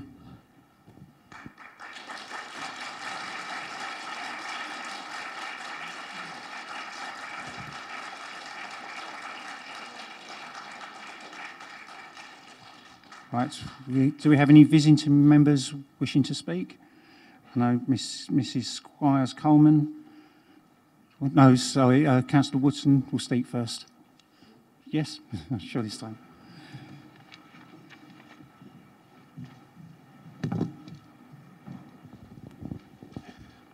Thank you, Chairman, and good evening, members. First of all, I would like to talk about the overbearing and intrusive impact of this display board on the street scene.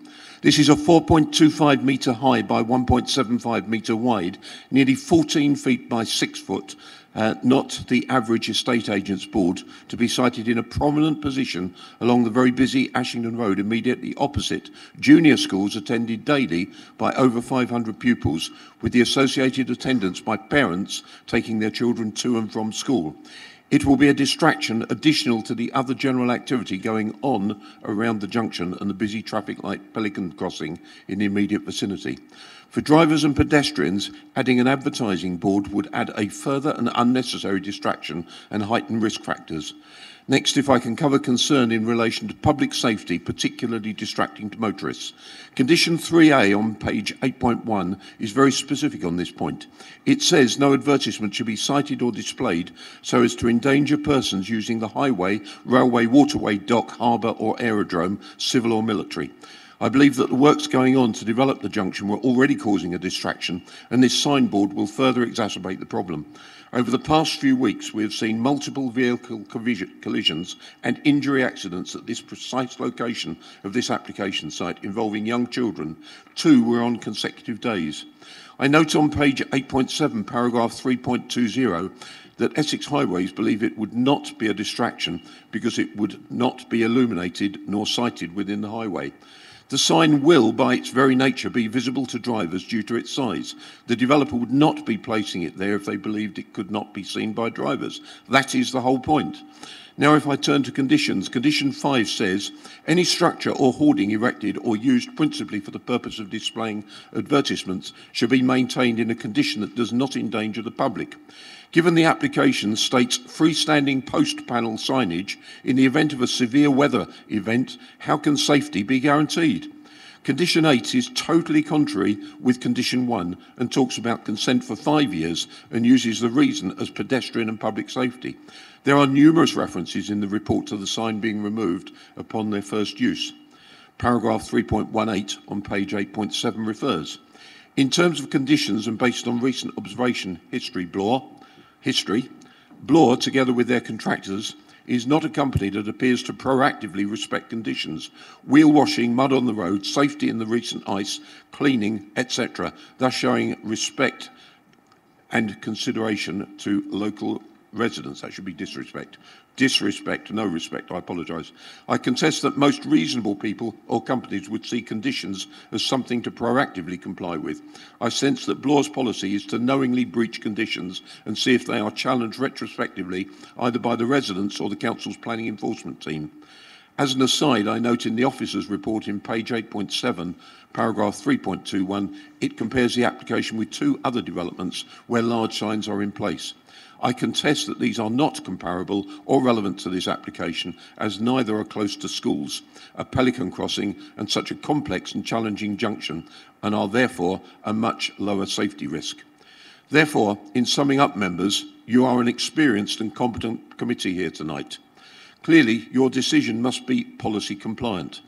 That said, policy has to be applied pragmatically in the context of the specific detail of the application before you. In this case, given the proposed size, being prominent and overbearing and impacting on the street scene, and which must affect visibility, located near a large primary school on a busy road in the close vicinity of a pelican crossing. An advertisement display board is, by its very nature, a significant distraction and must therefore negatively impact the concentration of drivers and the consequential impact on safety. For these reasons, I suggest that there are no conditions which can be imposed to sufficiently allay your concerns on safety, and for those reasons I respectfully ask you to refuse this application. Thank you, Chairman. Thank you, Councillor Wootton.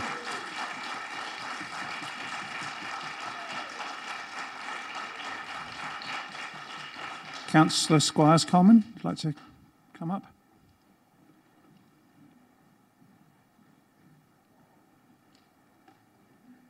You have 5 minutes, and I'll let you know when there's a minute left. Yes, thank you, Chair. I'm a councillor that covers Hawkwell East, which covers the area opposite the proposed hoarding.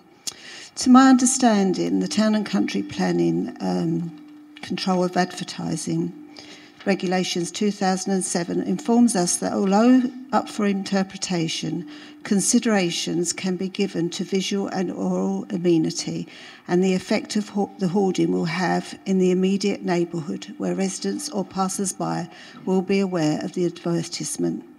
There has been some talk this morning or this evening about the possible dangers and the technical information regarding the possible hoarding.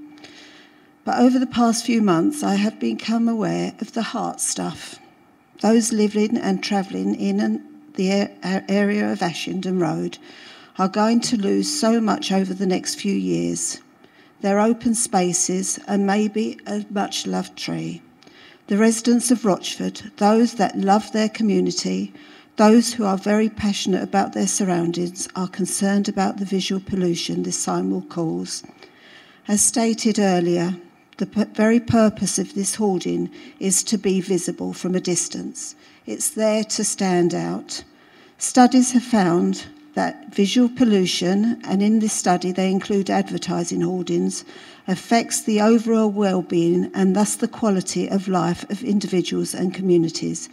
It affects a person's ability to enjoy their environment, which is considered no less significant a part of the fabric of communities as clean water or air and animal habitat. Blue Homes will sell their houses. Whether there is none or 100 hoardings, they will make a very healthy profit. So I'm asking for the well-being of local residents to be taken into consideration, for their needs to be met, for their voices, for the voices of the people that we serve to be heard. I'm asking for this application to be refused. Thank you. Thank you.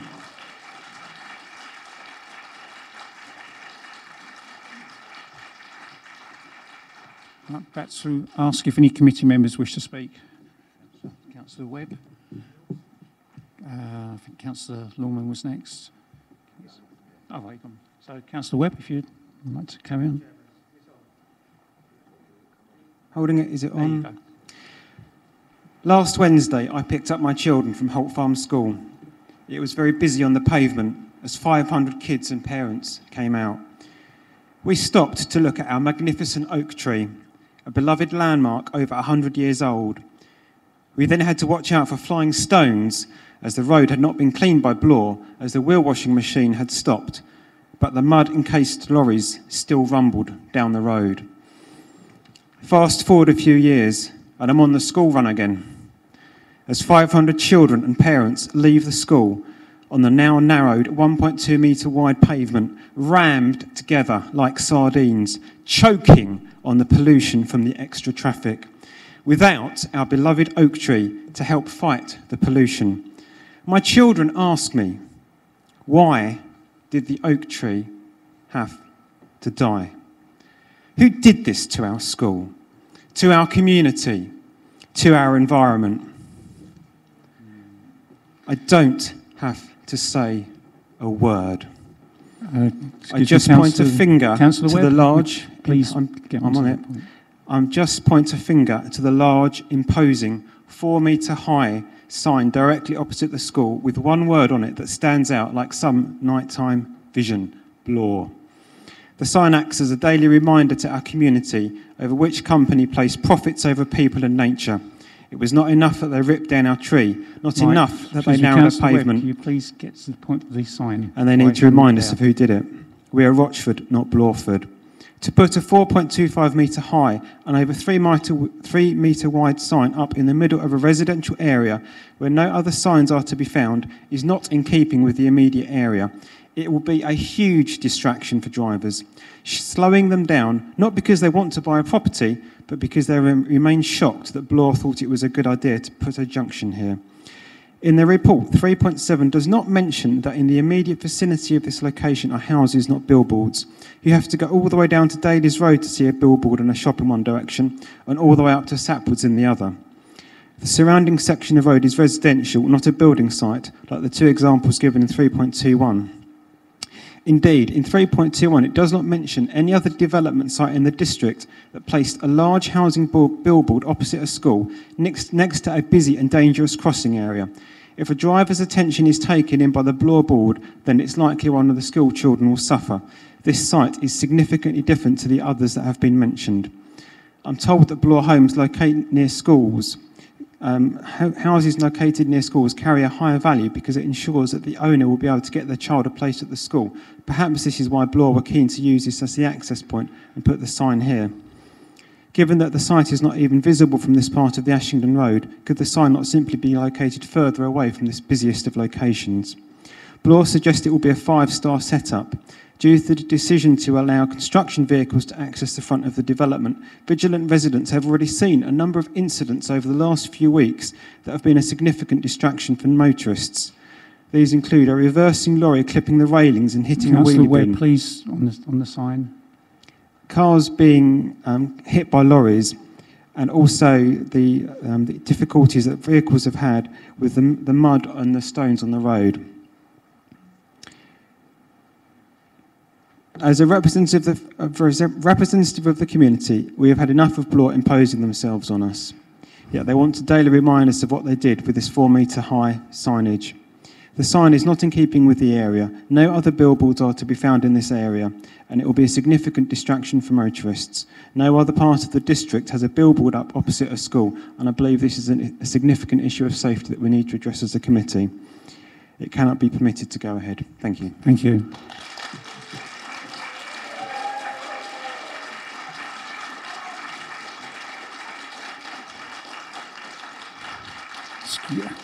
Members of the public, there's filming at the back. If you'd like to come forward, please, and take a seat at the front, you get better filming. We don't mind you filming, but we like to see who it is. Anybody else?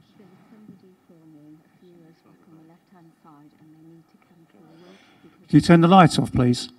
Excuse, not you, the lady. Can you put the light off? It's in our faces. Someone's.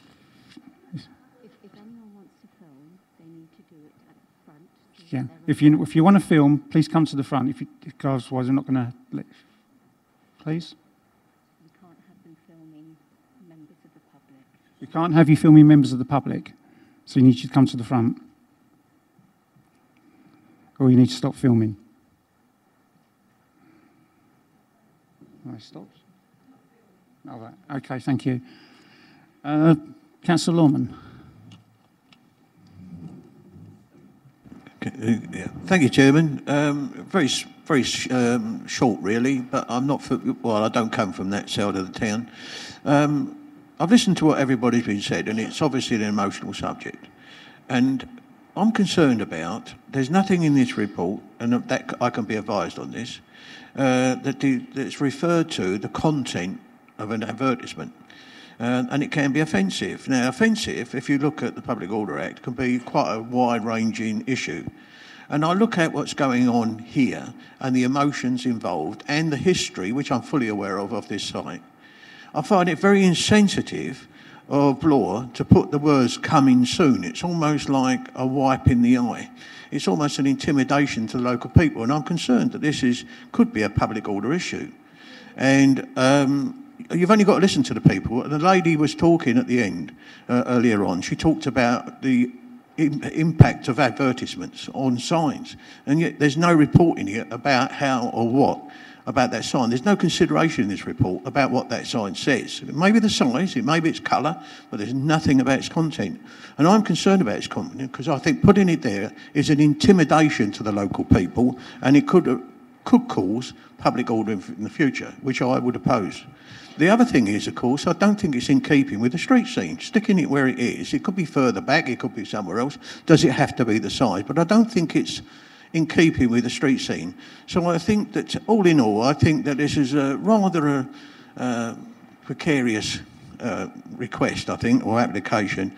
And I feel that I'm a little bit concerned about the reasoning behind this sign and what it contains. So it's the wording of the sign, not the size of the sign, that I think is an issue for me in terms of amenities, the impact on the local population, if you like. I don't live that way, so I'm not going to get involved in that, but that's my concern, and we should be designing out crime. That's my thing. Thank you. Katie, would you like to come back on that now or wait till the end?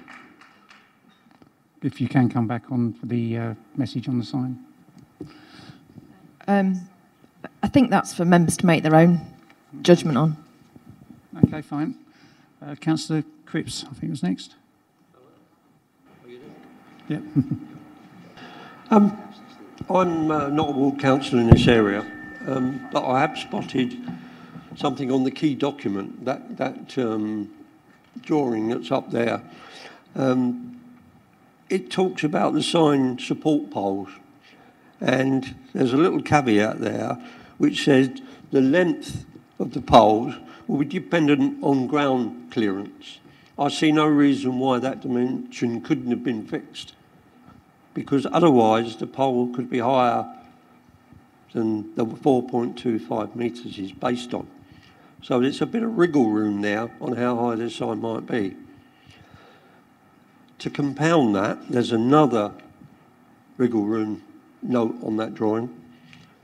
And it shows the subject display that's just been mentioned, but next to it, it says, example text shown, indicative only. I see that as wriggle room for that sign being bigger, different colour, more intimidating. They need to be pinned down on that. I will echo Councillor Wootton's point about Blue's attitude to compliance and so on. And I don't believe we should let that go through like that, because it will be bigger, it will be different. And why is that important? I'll tell you why it's important. I've read the Town and Country Act in respect to this, and it places massive emphasis on obstruction. A sign mustn't obliterate a road sign. It mustn't block a camera. It mustn't block a line of sight. When you move on to look at distraction as opposed to obstruction, it says very little. And it's reflected in here where ECC make a judgment that it's not distracting. Okay. It's not evidence-based, it's an opinion.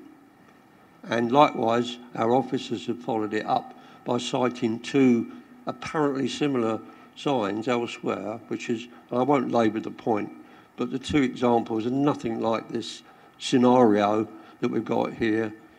Cycle track, crossing, lights, children, whatever. It's nothing like that. It's on the edge of the two sites. Actually stood in front of empty fields when these signs were put up.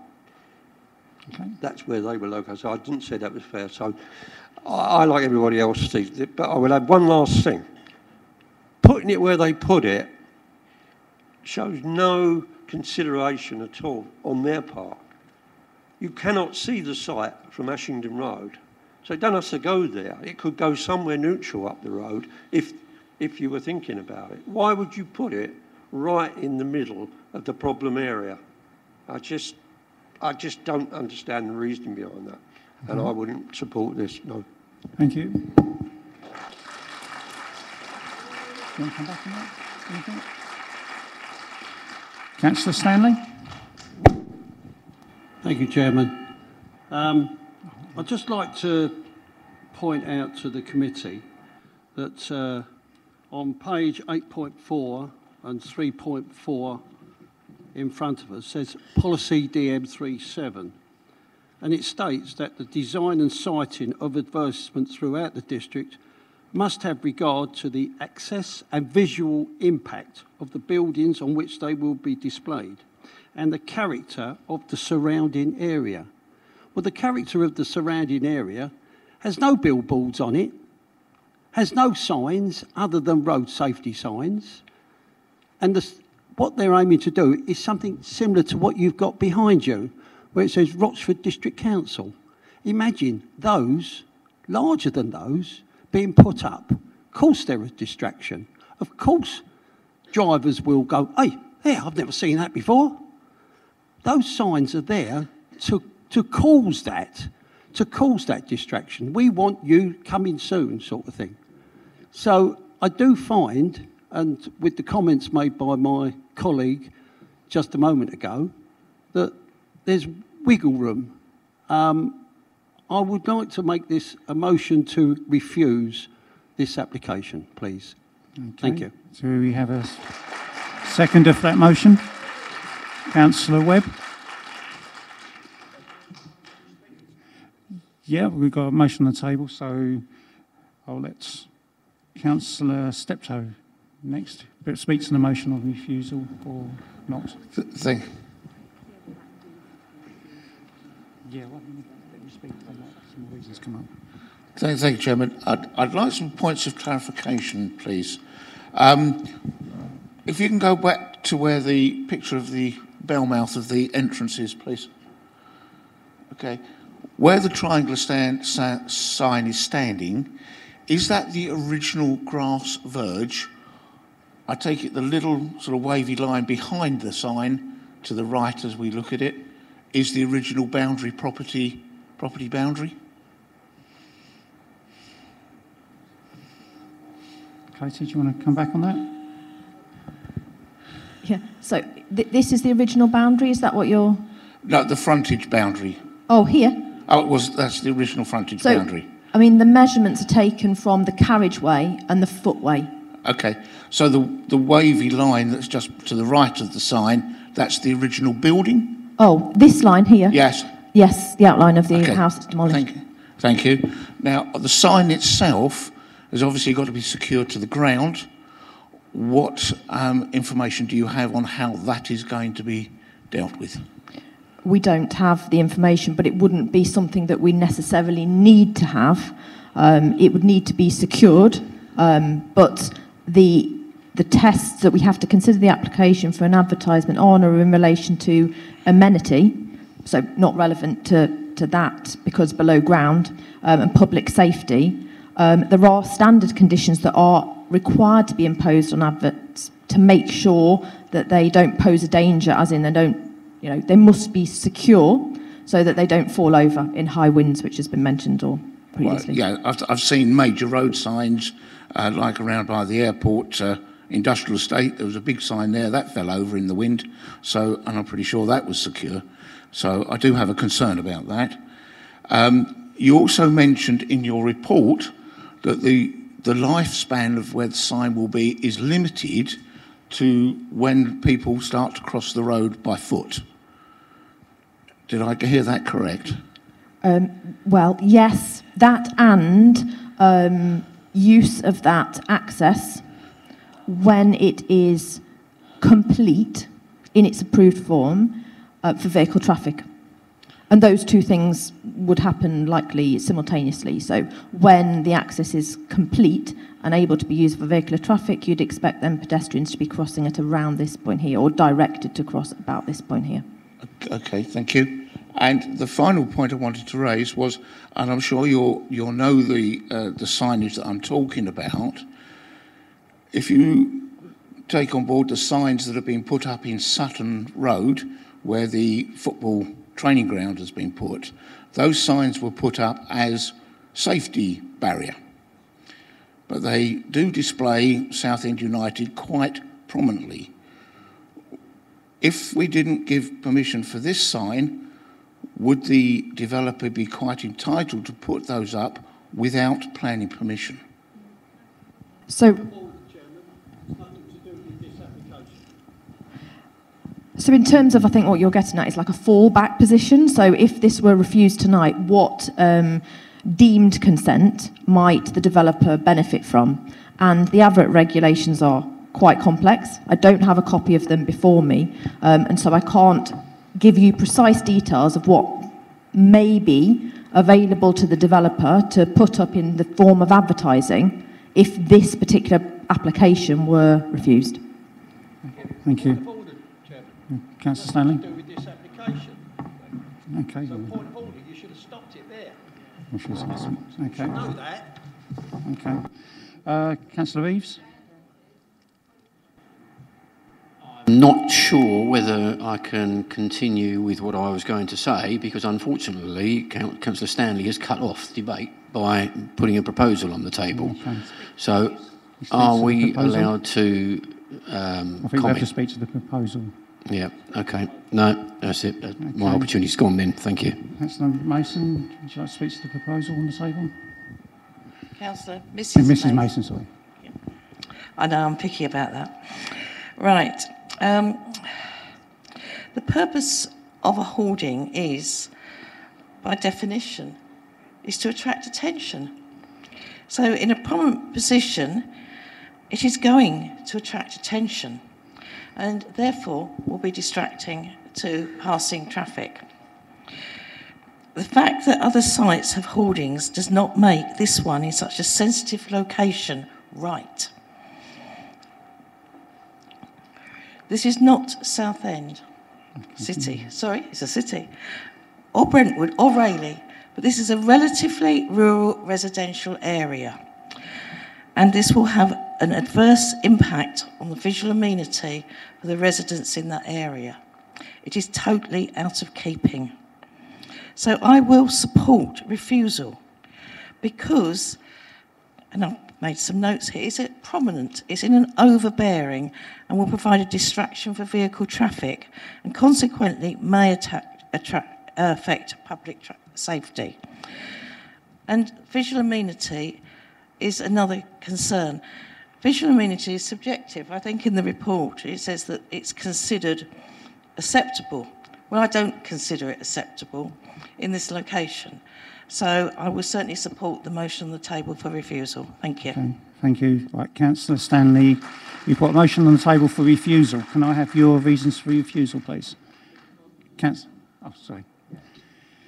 One more. Thank you. I'd like to ask the officer, if this was to go forward, could we ask, or are we allowed to ask them to move the sign back behind the line of houses? Would that be allowed as part of it? Yeah, that would be whether I could make my decision on refusal. So I'm asking the officer whether that sign could be allowed to be moved back, or would we be allowed to ask them to move it back? Okay, thank you. So members have to determine the application before you tonight, and we have already asked Bloor to move it back.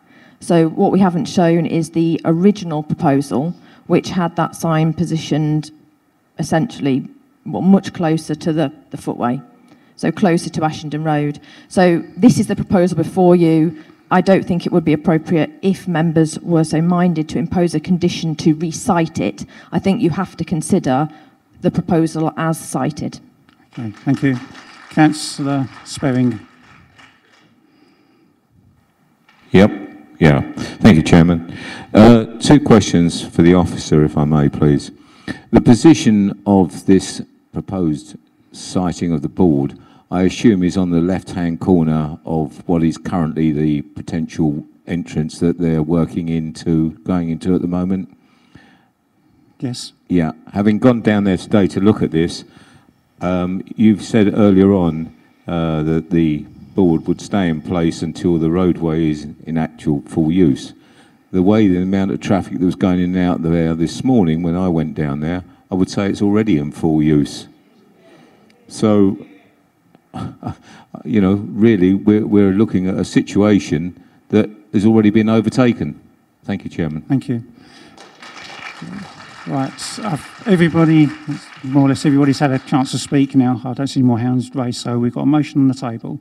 We've got a motion for refusal, and I need the reasons for refusal. Councillor Stanley, it was originally your motion, so if you'd like to give us our reasons for refusal. Thank you, Chairman. The motion is, it doesn't comply to DM37 in the way of characteristic to the surrounding areas and overbearing sign for that area. Right, okay, thank you. Any other reasons for refusal, Councillor Cripps? The definition of the sign is open to operate. Oh, sorry. The definition of the sign is open to interpretation on that drawing. Thank you, Councillor Webb.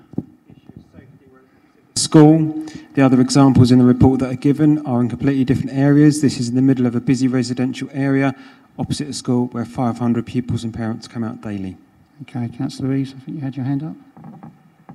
Yeah, following up from Councillor Sperring, I was going to actually say exactly what he was going to say, in that the section 3.18 negates this sign at this particular point in time anyway, because the actual wording there is the applicant is also advised that the proposed sign will be removed upon first use of approved future vehicle access to the development site. It's already been used. Thank you. Councillor Mrs Mason, did you have your hand up?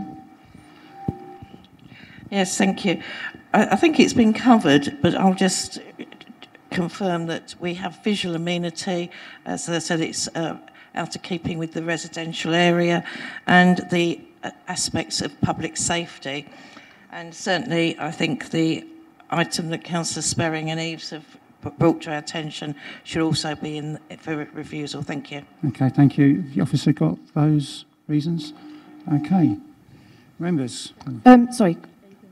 I've got to say, do you want to come back? Just for clarity, because obviously there is a right to appeal and we need to be sure we've captured everything so that we can make points, if necessary, at an appeal. So I think what I've understood is that the first reason for refusal is all about that first matter on which adverts can be determined is visual amenity. Is it harmful to visual amenity? And I think what I've heard tonight is that's to do with its size and scale, siting, it being a residential area, and then there is reference in there to DM37 in terms of the character of the local area as well. That would be a reason on its own, okay, distinct from another reason which relates to the second matter that adverts can be determined on, which is public safety. And I've understood that members' view is that the other examples that have been referred to are not similar of characteristics, and this is somewhat unique in terms of its siting outside a school, and I've made some other notes about the points in relation to the specifics and the crossing in close proximity as well. But what I just would like clarity on is, I think, in relation to public safety, there has also been mentioned, sorry, I've lost the page now, in relation to the actual wording that's going on the sign. And I'd just like confirmation that it is members' view that this reason for refusal on public safety should also include, and it's referenced on paragraph 3.3 on page 8.14, so the last sentence of that paragraph says, planning practice guidance advises LPAs that unless the nature of the advertisement is in itself harmful to amenity or public safety, consent cannot be refused for example, we've given one example that planning practice guidance relates to, but is it your view that the BLAW wording is, by its very nature, harmful to public safety? Okay, thank you. And so we understand then that second reason in relation to public safety will include that element as well. Okay. If I may, I think we've got it on. It also says that advertisement unnecessary. Okay. Unnecessary. So that is. Sorry, it's clear. The planning practice guidance is clear that LPAs cannot refuse just because we consider an advert to be unnecessary. But your view is that it's the wording that's potentially harmful to public safety. Okay. Right. Members, we have motion on the table. Go on, Councillor. Can I just make sure we understand, or that it's clarified, that in what I observed this morning, it's a mute consideration as to whether that roadway is already in full use. My view was that it is. Casey, you want to come back on that? Yeah, just to come back. I have seen photographs of the progress of that access and being put in, and the photograph I've seen has a vehicle on that. It is within the site, so in this area here. I'm not aware that vehicles are exiting onto Ashington. They are? Okay. Members of the public, please. Please, be quiet, please. So what I would say is, if members were minded to approve, we would have to maybe rethink, if you considered it acceptable for this sign to be in place, were vehicles exiting and entering the site here, okay? But I don't think might not be necessary to think about that, but if it is, we can come to that and whether that condition needs to be reworded. Okay, members, we have a motion on the table for refusal. Please, members of the public, please be quiet. Thank you. Members, we have a motion on the table to refuse. It's been seconded. So can I have, please, we need to move on. Can I have a show of hands, please, for refusal? I think that's unanimous.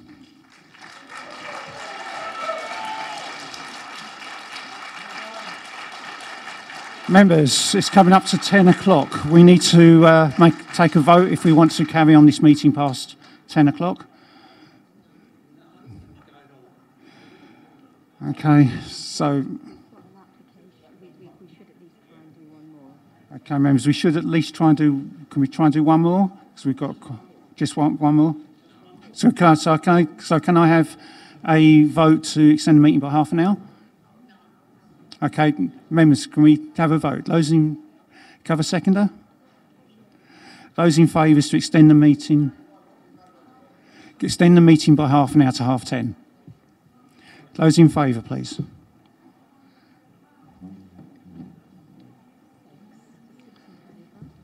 Those against? 2, 3, 4, 5, 6.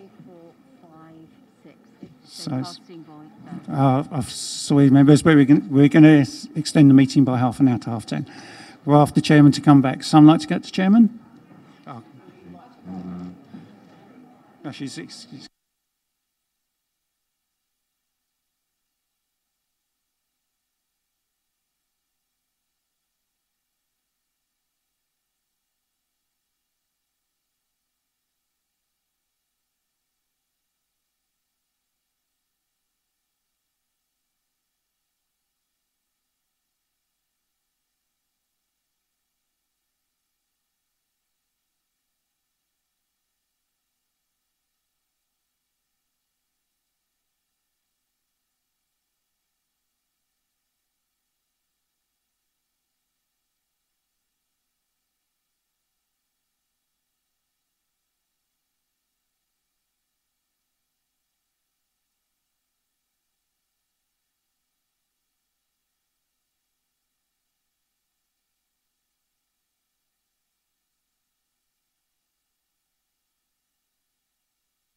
Ladies and gentlemen, if you'd like to clear the hall, if you're not staying for the next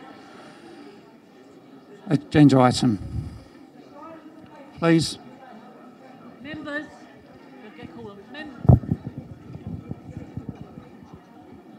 Right, we're extending the meeting to 10:30. Members, can we please come back to the table so we can start the next item, please? Councillor Lawman, please, can you come back to the table, please? Councillor Eaves, can you come back to the table, please? Councillor Lawman. Councillor Lawman, can you please come back? We need to start this meeting. No, Councillor Lawman, can you please sit down? I can't keep repeating myself. Thank you. Yeah, but unfortunately, you can't do it and you're not his councillor. Thank you.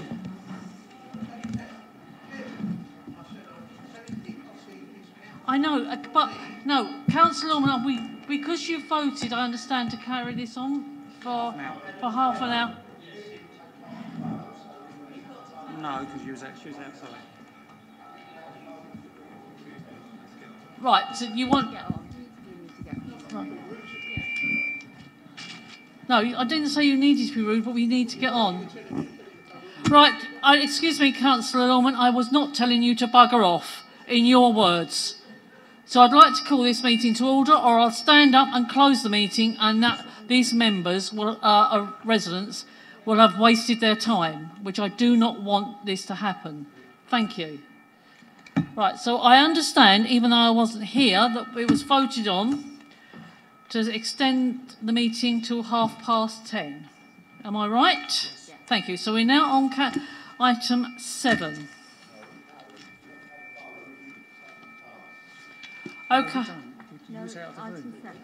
No, I'm being... Sorry, Katie? Oh.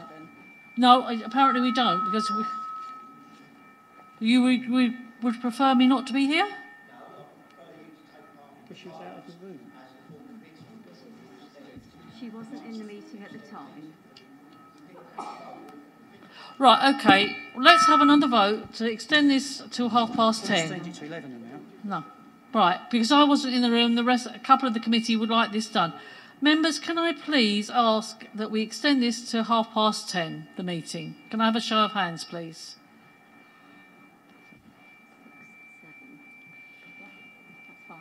Yeah, that's fine. That's agreed.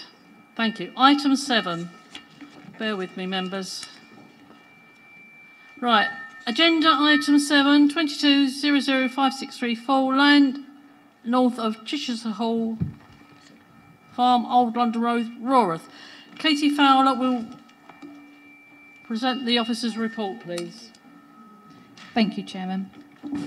The site is located to the north of Chichester Hall Farm and is situated between the A130 and A1245 and is within close proximity to 2 other football clubs. So on the screen we have an aerial image. This is the site here. Just go around with the laser. And then this site here is one other football club, as well as this site. And then we have the A130 here and then the A1245 here.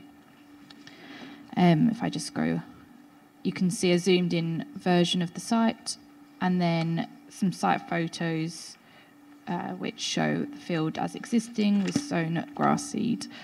And just to show this image with the brook that goes around the outside of the site and then the highway of Old London Road.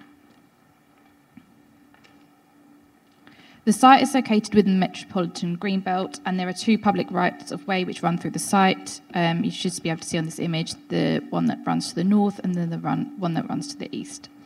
It is also located within flood zones 2 and 3 as demonstrated by the EA map on the screen and is also at high risk of surface water flooding as shown on the screen.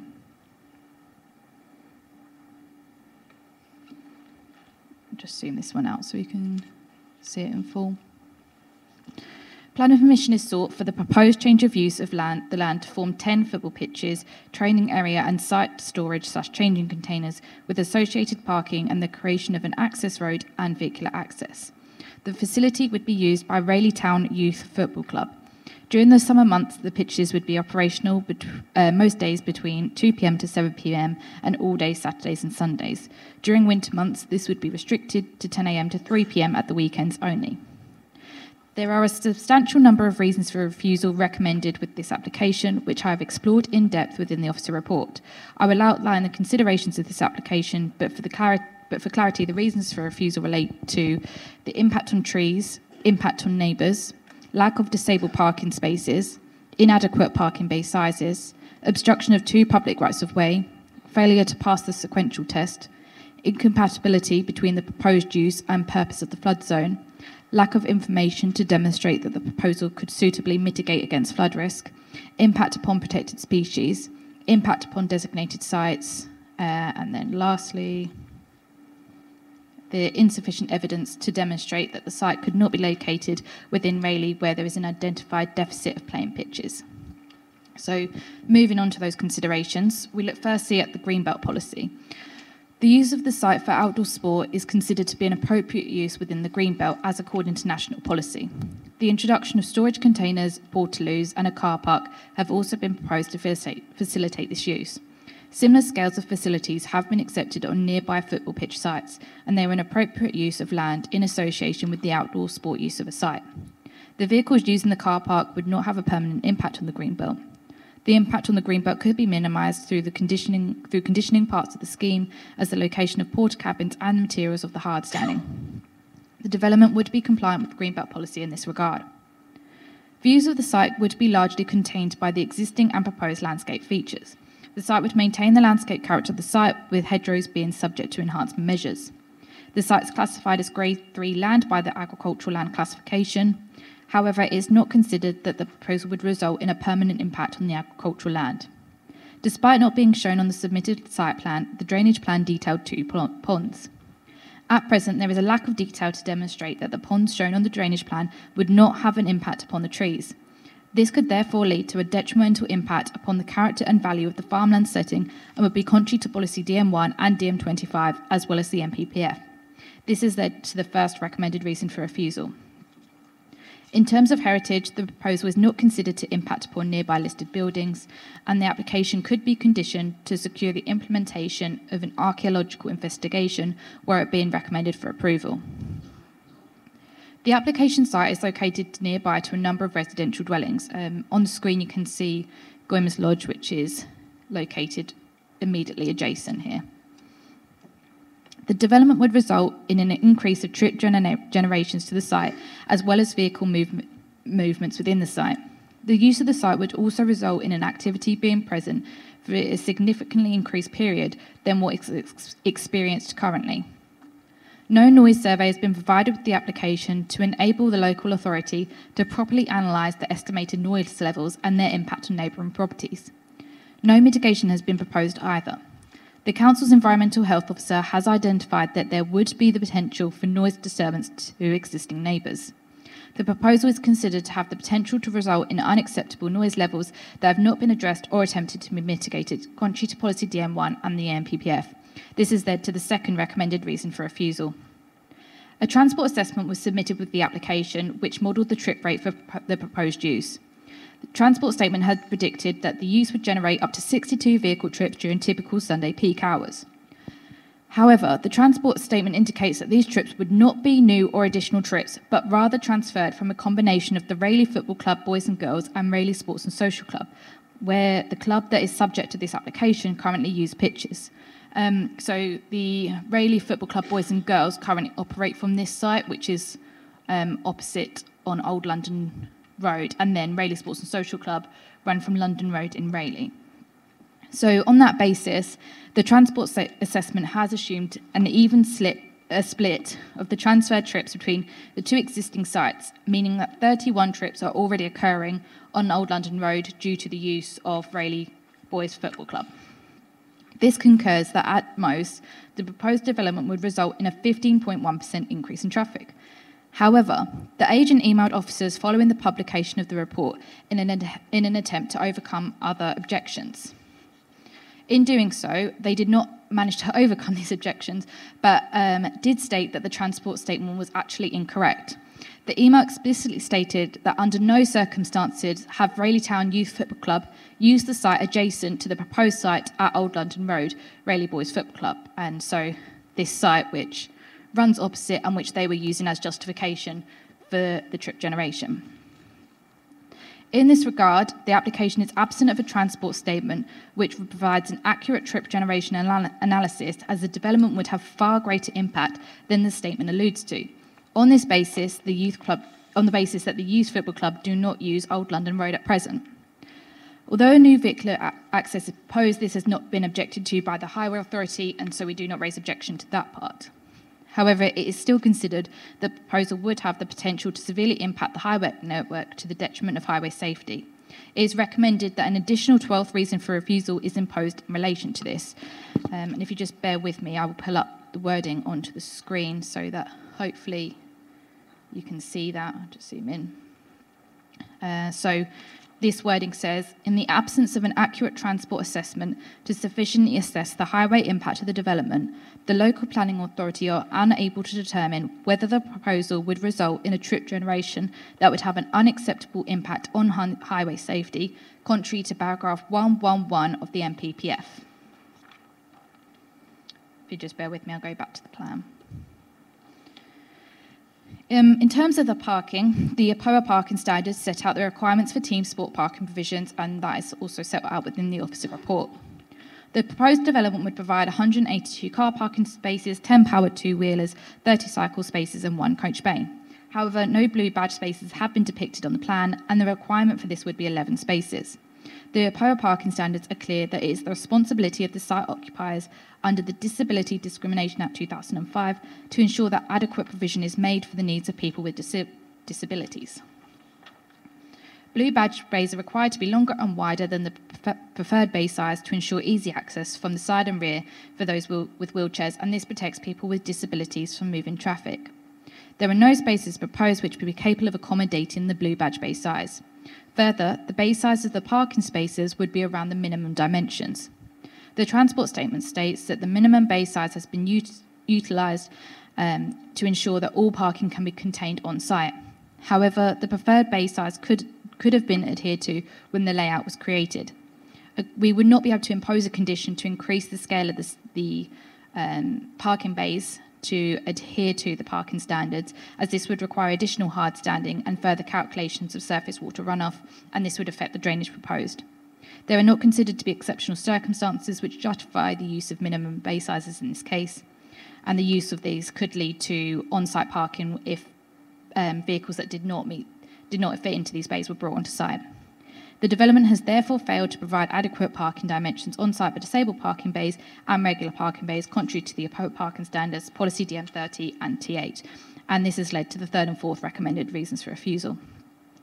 As outlined at the start, there are 2 public ways which run through the site, and this has been demonstrated at the start. The footpaths would be obstructed by part of the internal access road, some of the parking spaces, an area adjacent to the west of the 7x7 pitches and the 11x11 football pitches. Objection has been raised from Essex County Council in spaces, and this forms the 5th recommended reason for refusal. An air quality assessment was submitted, and this has been outlined in the report. The Environmental Health Officer concluded that this was satisfactory, subject to a condition where the application being recommended for approval. So moving on to flood risk, the site is within flood zones 2 and 3. In the first instance, we require the development to pass the sequential test, and the flood risk assessment was absent of this, and we concluded that given the extent of greenbelt in the district, it would be likely that this use could be accommodated outside of the flood zone. The proposal would also be required to be assessed against the exceptions test, and this pointed out that because of the location of the development within flood zone 3B specifically, it was not compatible with a functional floodplain, and the development would therefore be inappropriate for its flood zone and forms the 7th recommended reason for refusal. The NPPF is clear of what is required in a flood risk assessment, and these requirements can be summarised as ensuring the most vulnerable development is located in areas at lowest risk of flooding, the use of flood resilient and resistant methods, the incorporation of SUDs, residual risk being safely managed, and a safe access and escape route that is identified as part of an emergency plan. The submitted flood risk assessment identifies a residual risk to be from the defence failure, but fails to demonstrate that this could be safely managed. Further, the FRA does not outline that safe access and egress would be possible during a flood event. The SODS features to deal with surface water runoff from the access road and parking areas as permeable paving. However, the lead local flood authority have issued a holding objection due to the inadequate modelling used and lack of evidence that the SODS scheme would be suitable. Further, the SUD scheme proposes to drain the runoff into a voided subbase from which it would be attenuated and partially discharged into the ground and existing watercourse. It is not clear from the FRA why this hybrid solution has been chosen. No final drainage plan which depicts the exceedance and conveyance routes, finished flood levels and ground levels, and location and sizing of the drainage features has been submitted.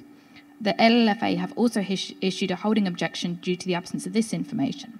The development has therefore the potential to increase flood risk from both river and surface water sources and would inadequately mitigate against these risks contrary to national and local policy, and this forms the 8th recommended reason for refusal. The site is a large field and has been planted with grass seed and is surrounded by hedgerows and ditches. Part of the hedgerow would be removed, but enhanced measures including replanting has been proposed to mitigate against this. The application site would form a suitable habitat for great crested newts, bats, reptiles and breeding birds. However, the site has not been surveyed for these protected species and no mitigation has been suggested to prevent harm during the construction phase. Whilst the submitted preliminary ecological appraisal did state that some of these surveys had been prepared, they were not submitted with the application, and this therefore forms the 9th recommended reason for refusal. A habitats regulation assessment has been carried out due to the site's proximity to a number of designated sites. The development has been identified by Natural England as having the potential to impact upon wintering birds, in which the European protected sites are designated for. Upon completion of the habitat regulations assessment, it was evident that there is currently insufficient information provided with the application to determine whether the likelihood of significant effects can be ruled out. And Natural England's standing advice is that in that case, proposals should be refused. And this therefore forms the 10th recommended reason for refusal.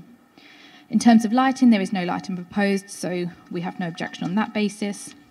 And then the last consideration is to do with playing pitches, and so there are a number of local policies which seek to enhance and preserve community facilities. One of them being Policy DM16, which outlines that playing pitches will be permitted provided that they are proposed in an area where a deficit in supply has been identified by the playing pitch strategy. The strategy identifies that Rayleigh has a deficit of playing pitches, whereas Rawrith is one of the only areas where there is a surplus. Policy DM16 does allow for alternative locations where a deficit has not been identified to be permitted and lists a number of circumstances. However, it has not been identified that any of these circumstances comply, and in this case, the proposal is located outside of an area with a deficit, and therefore the application has failed to demonstrate why the development could not be located in an area with a deficit such as Rayleigh. Then the proposal would be contrary to DM16 on that basis and forms the 11th reason for refusal. The application is recommended for refusal, Chairman, for the reasons outlined within the officer's report and the additional reason presented to members this evening. Thank you. Thank you very much, Katie. We have, I do apologise. We have our first speaker for this is Councillor Matthews from Rawrith Parish Council, please. As before, Councillor Matthews, there's 5 minutes to speak, and I will let you know when you've spoken for 4. Thank you. Thank you, Madam Chairman.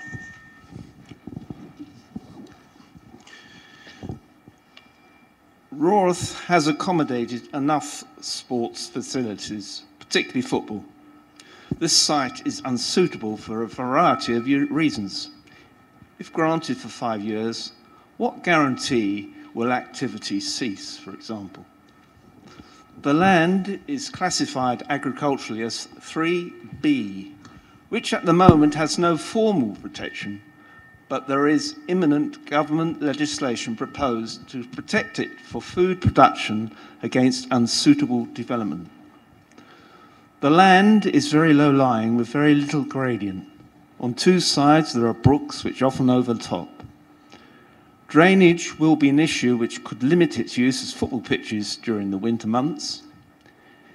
In view of the District Council's decision to rewild some of their existing playing fields because of unsuitable drainage and in some cases lack of demand, this area is far worse. In wildlife terms, this football use will reduce the attraction to some species, including invertebrates and birds. One has to see what is happening now in Rorath will be a repeat of the football desert in Noak Hill and Barleylands, which is wholly unattractive visually. There is possibly a badger set on the boundary which could be abandoned through disturbance, as well as already been mentioned, the great crested newts at Chichester Hall. Parking and speeding is already a big issue along Old London Road. The road is de-restricted between the 30-mile limit in Church Road and the junction with London Road, where a 40-mile-an-hour limit is in force eastwards. The junction is inadequate and potentially dangerous to intermittent heavy traffic from the many pitches present and proposed. The site is remote and entails car usage only. The Parish Council and residents have been pressing for improvements and speed limits over many years with County. Some promises, but no action. The disturbance now being suffered by residents is at times intolerable and in a rural area unsatisfactory. Often met with verbal abuse and in one case physical abuse by selfish parking on Old London Road itself. With the, as promised, construction of new all-weather pitches at the Leisure Centre and Clements Hall, this will reduce drastically the demand for facilities elsewhere. Multiple use can be made by them from early morning to late evening for training and matches. This will reduce car usage and provide valuable revenue for the council's lessees. This land should remain in food production as we enter into an era of potential food shortages with an uncertain international climate. Also to reduce food miles and our carbon footprint. Thank you for the opportunity to address this meeting. In view of the documented and local opposition, we hope each individual councillor will consider both the local issues as well as the greater picture, which are a reflection of the emerging concerns about land usage. Many of our concerns have already been addressed in the officer's report, to which we agree with. Thank you for your time. Thank you very much, Councillor. Thank you very much, Councillor Matthews. Mr. David Collins is our next speaker in objection to the application. Thank you, Mr. Collins. Again, you will have 5 minutes to speak. Yeah, sorry, I'm looking at you. It's me. Yeah. And I'll let you know when you've spoken before. Thank you. My name is Dave Collins and I've lived in Old London Road, Rorath for the past 50 years. I and all the residents of Old London Road and Church Road very strongly oppose the planning application for the following reasons. Traffic. The amount of traffic already generated on Old London Road and Church Road is becoming intolerable. I've already presented and proven regular weekend football related traffic flows, which equates to 2,090 car movements, that's car movements, not cars, per day. This summer past, a tournament on Rayleigh Boys site, which is opposite this proposed site, generated at least 3,040 car movements. This figure does not include Academy Soccer, which is another site just further up the road, which would increase the traffic flow to at least 4,000 car movements. All this traffic is using a de-restricted road, a 60-mile-an-hour limit, with no payments, forcing local residents to take their lives into their own hands if they want to walk the road. If planning permission is granted for this new site, opposite Rayleigh Boys, the traffic will be impossible to control. Earlier last year, about this time last year, Highways did put a traffic counter in the road, but it rained for a fortnight and the fields wasn't used by Rayleigh Boys for a month. So it's completely useless because nobody went across the brass strip to count the traffic because there was no traffic to count. So that was a waste of time.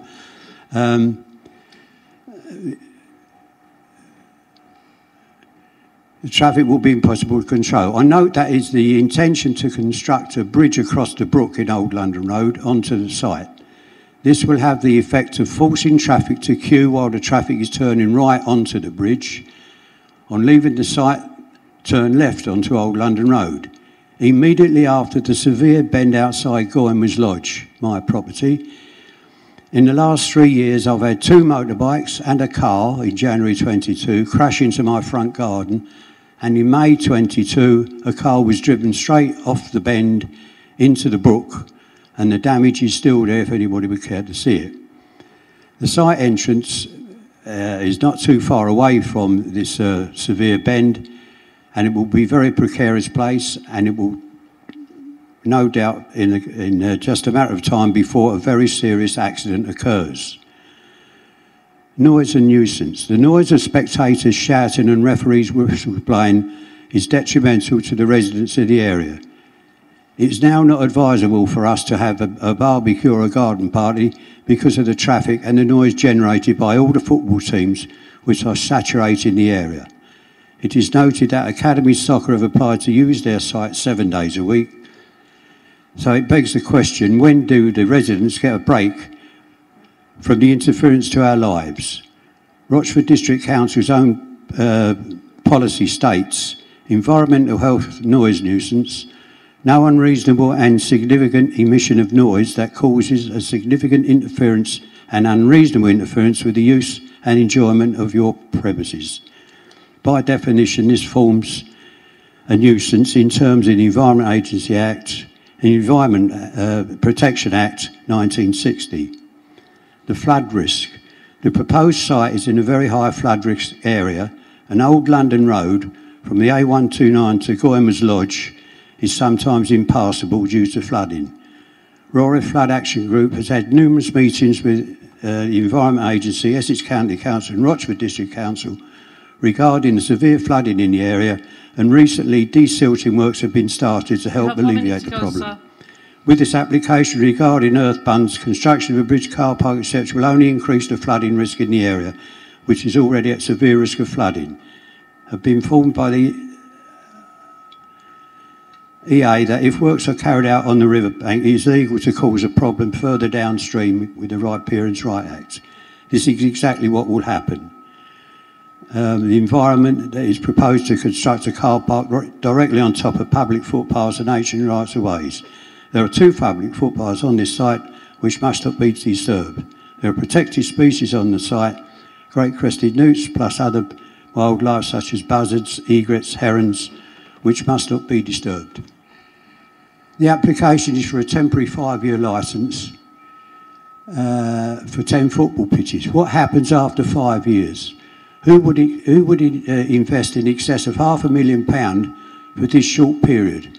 Will the land be restored to its original state and purpose, agricultural, Mr. Collins, or will it further be... 5 minutes. Thank you. That's it. Just finished. Oh, just finished. Thank you very much. Thank you.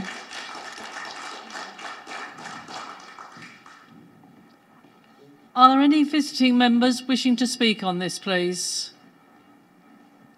Shakes of head? No. Okay, visiting members. I'll ask the committee members now to speak. The ward councillors are Councillor Cripps and Councillor Stanley first. So would you, Councillor Cripps first, and then Councillor Stanley. Thank you. Thank you, Chairman. It's a very extensive and comprehensive officers' report covering numerous aspects. So I'm not going to drill down there and second guess. I therefore will limit my observation to put in the officer's report, paragraph 3.168, page 7.36.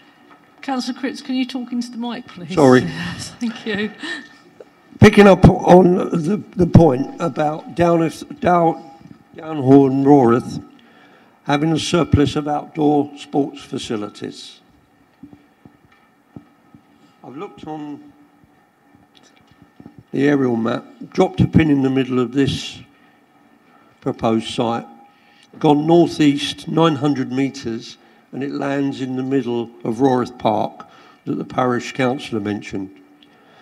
It's huge. There's two big rectangular fields. It benefits from not being Category 3 flood zone.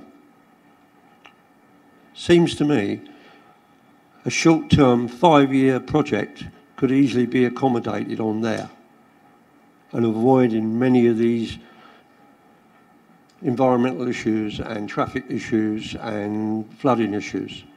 It just seems that the search for pitches in Rayleigh is not that very far away from here. And I just like to emphasise that point. Thank you.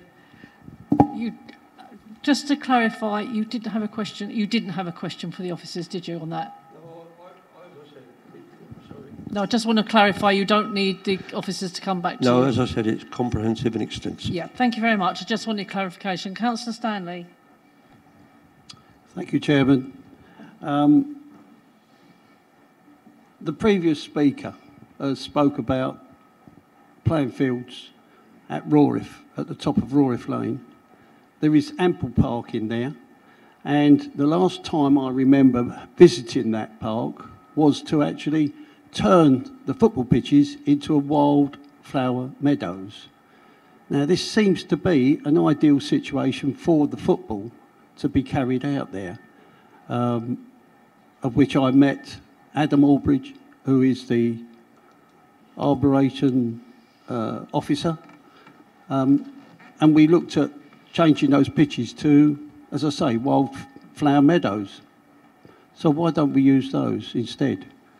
Right. Plus the fact that the officer has done a massive report here, spent a great deal of time on this, and I believe that we should put a motion forward to refuse as to what the officers have indicated. Thank you. Right, have we got we've got a motion on the table to refuse this, and Councillor FD has seconded it. Members, we're going to now speak on the motion for refusal. Does Councillor Lorman, do you need to still speak? Thank you very much. Councillor FD? The recommendation is for refusal. There's 12 recommendations for refusal. 11. I suggest we just go straight to the vote on this. Yep. Right, members, we've got the motion on the table. It's been seconded, and the recommendation is for refusal.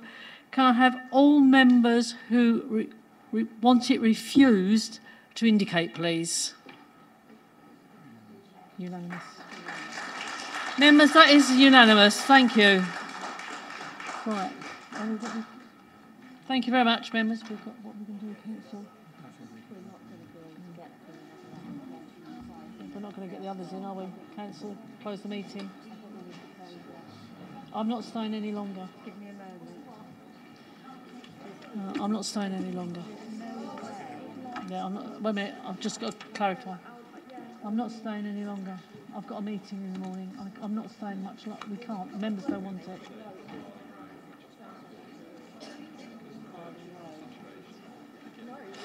If we do Barling, we've got to do the other one.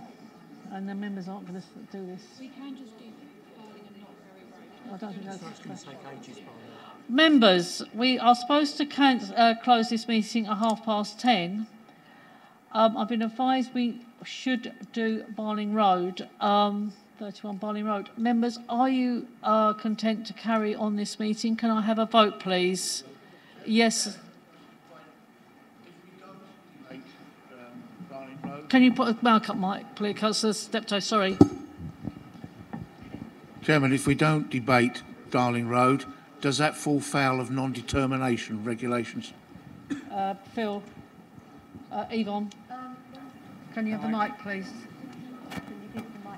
She's got one there. Who's got one there? We're just checking the target date.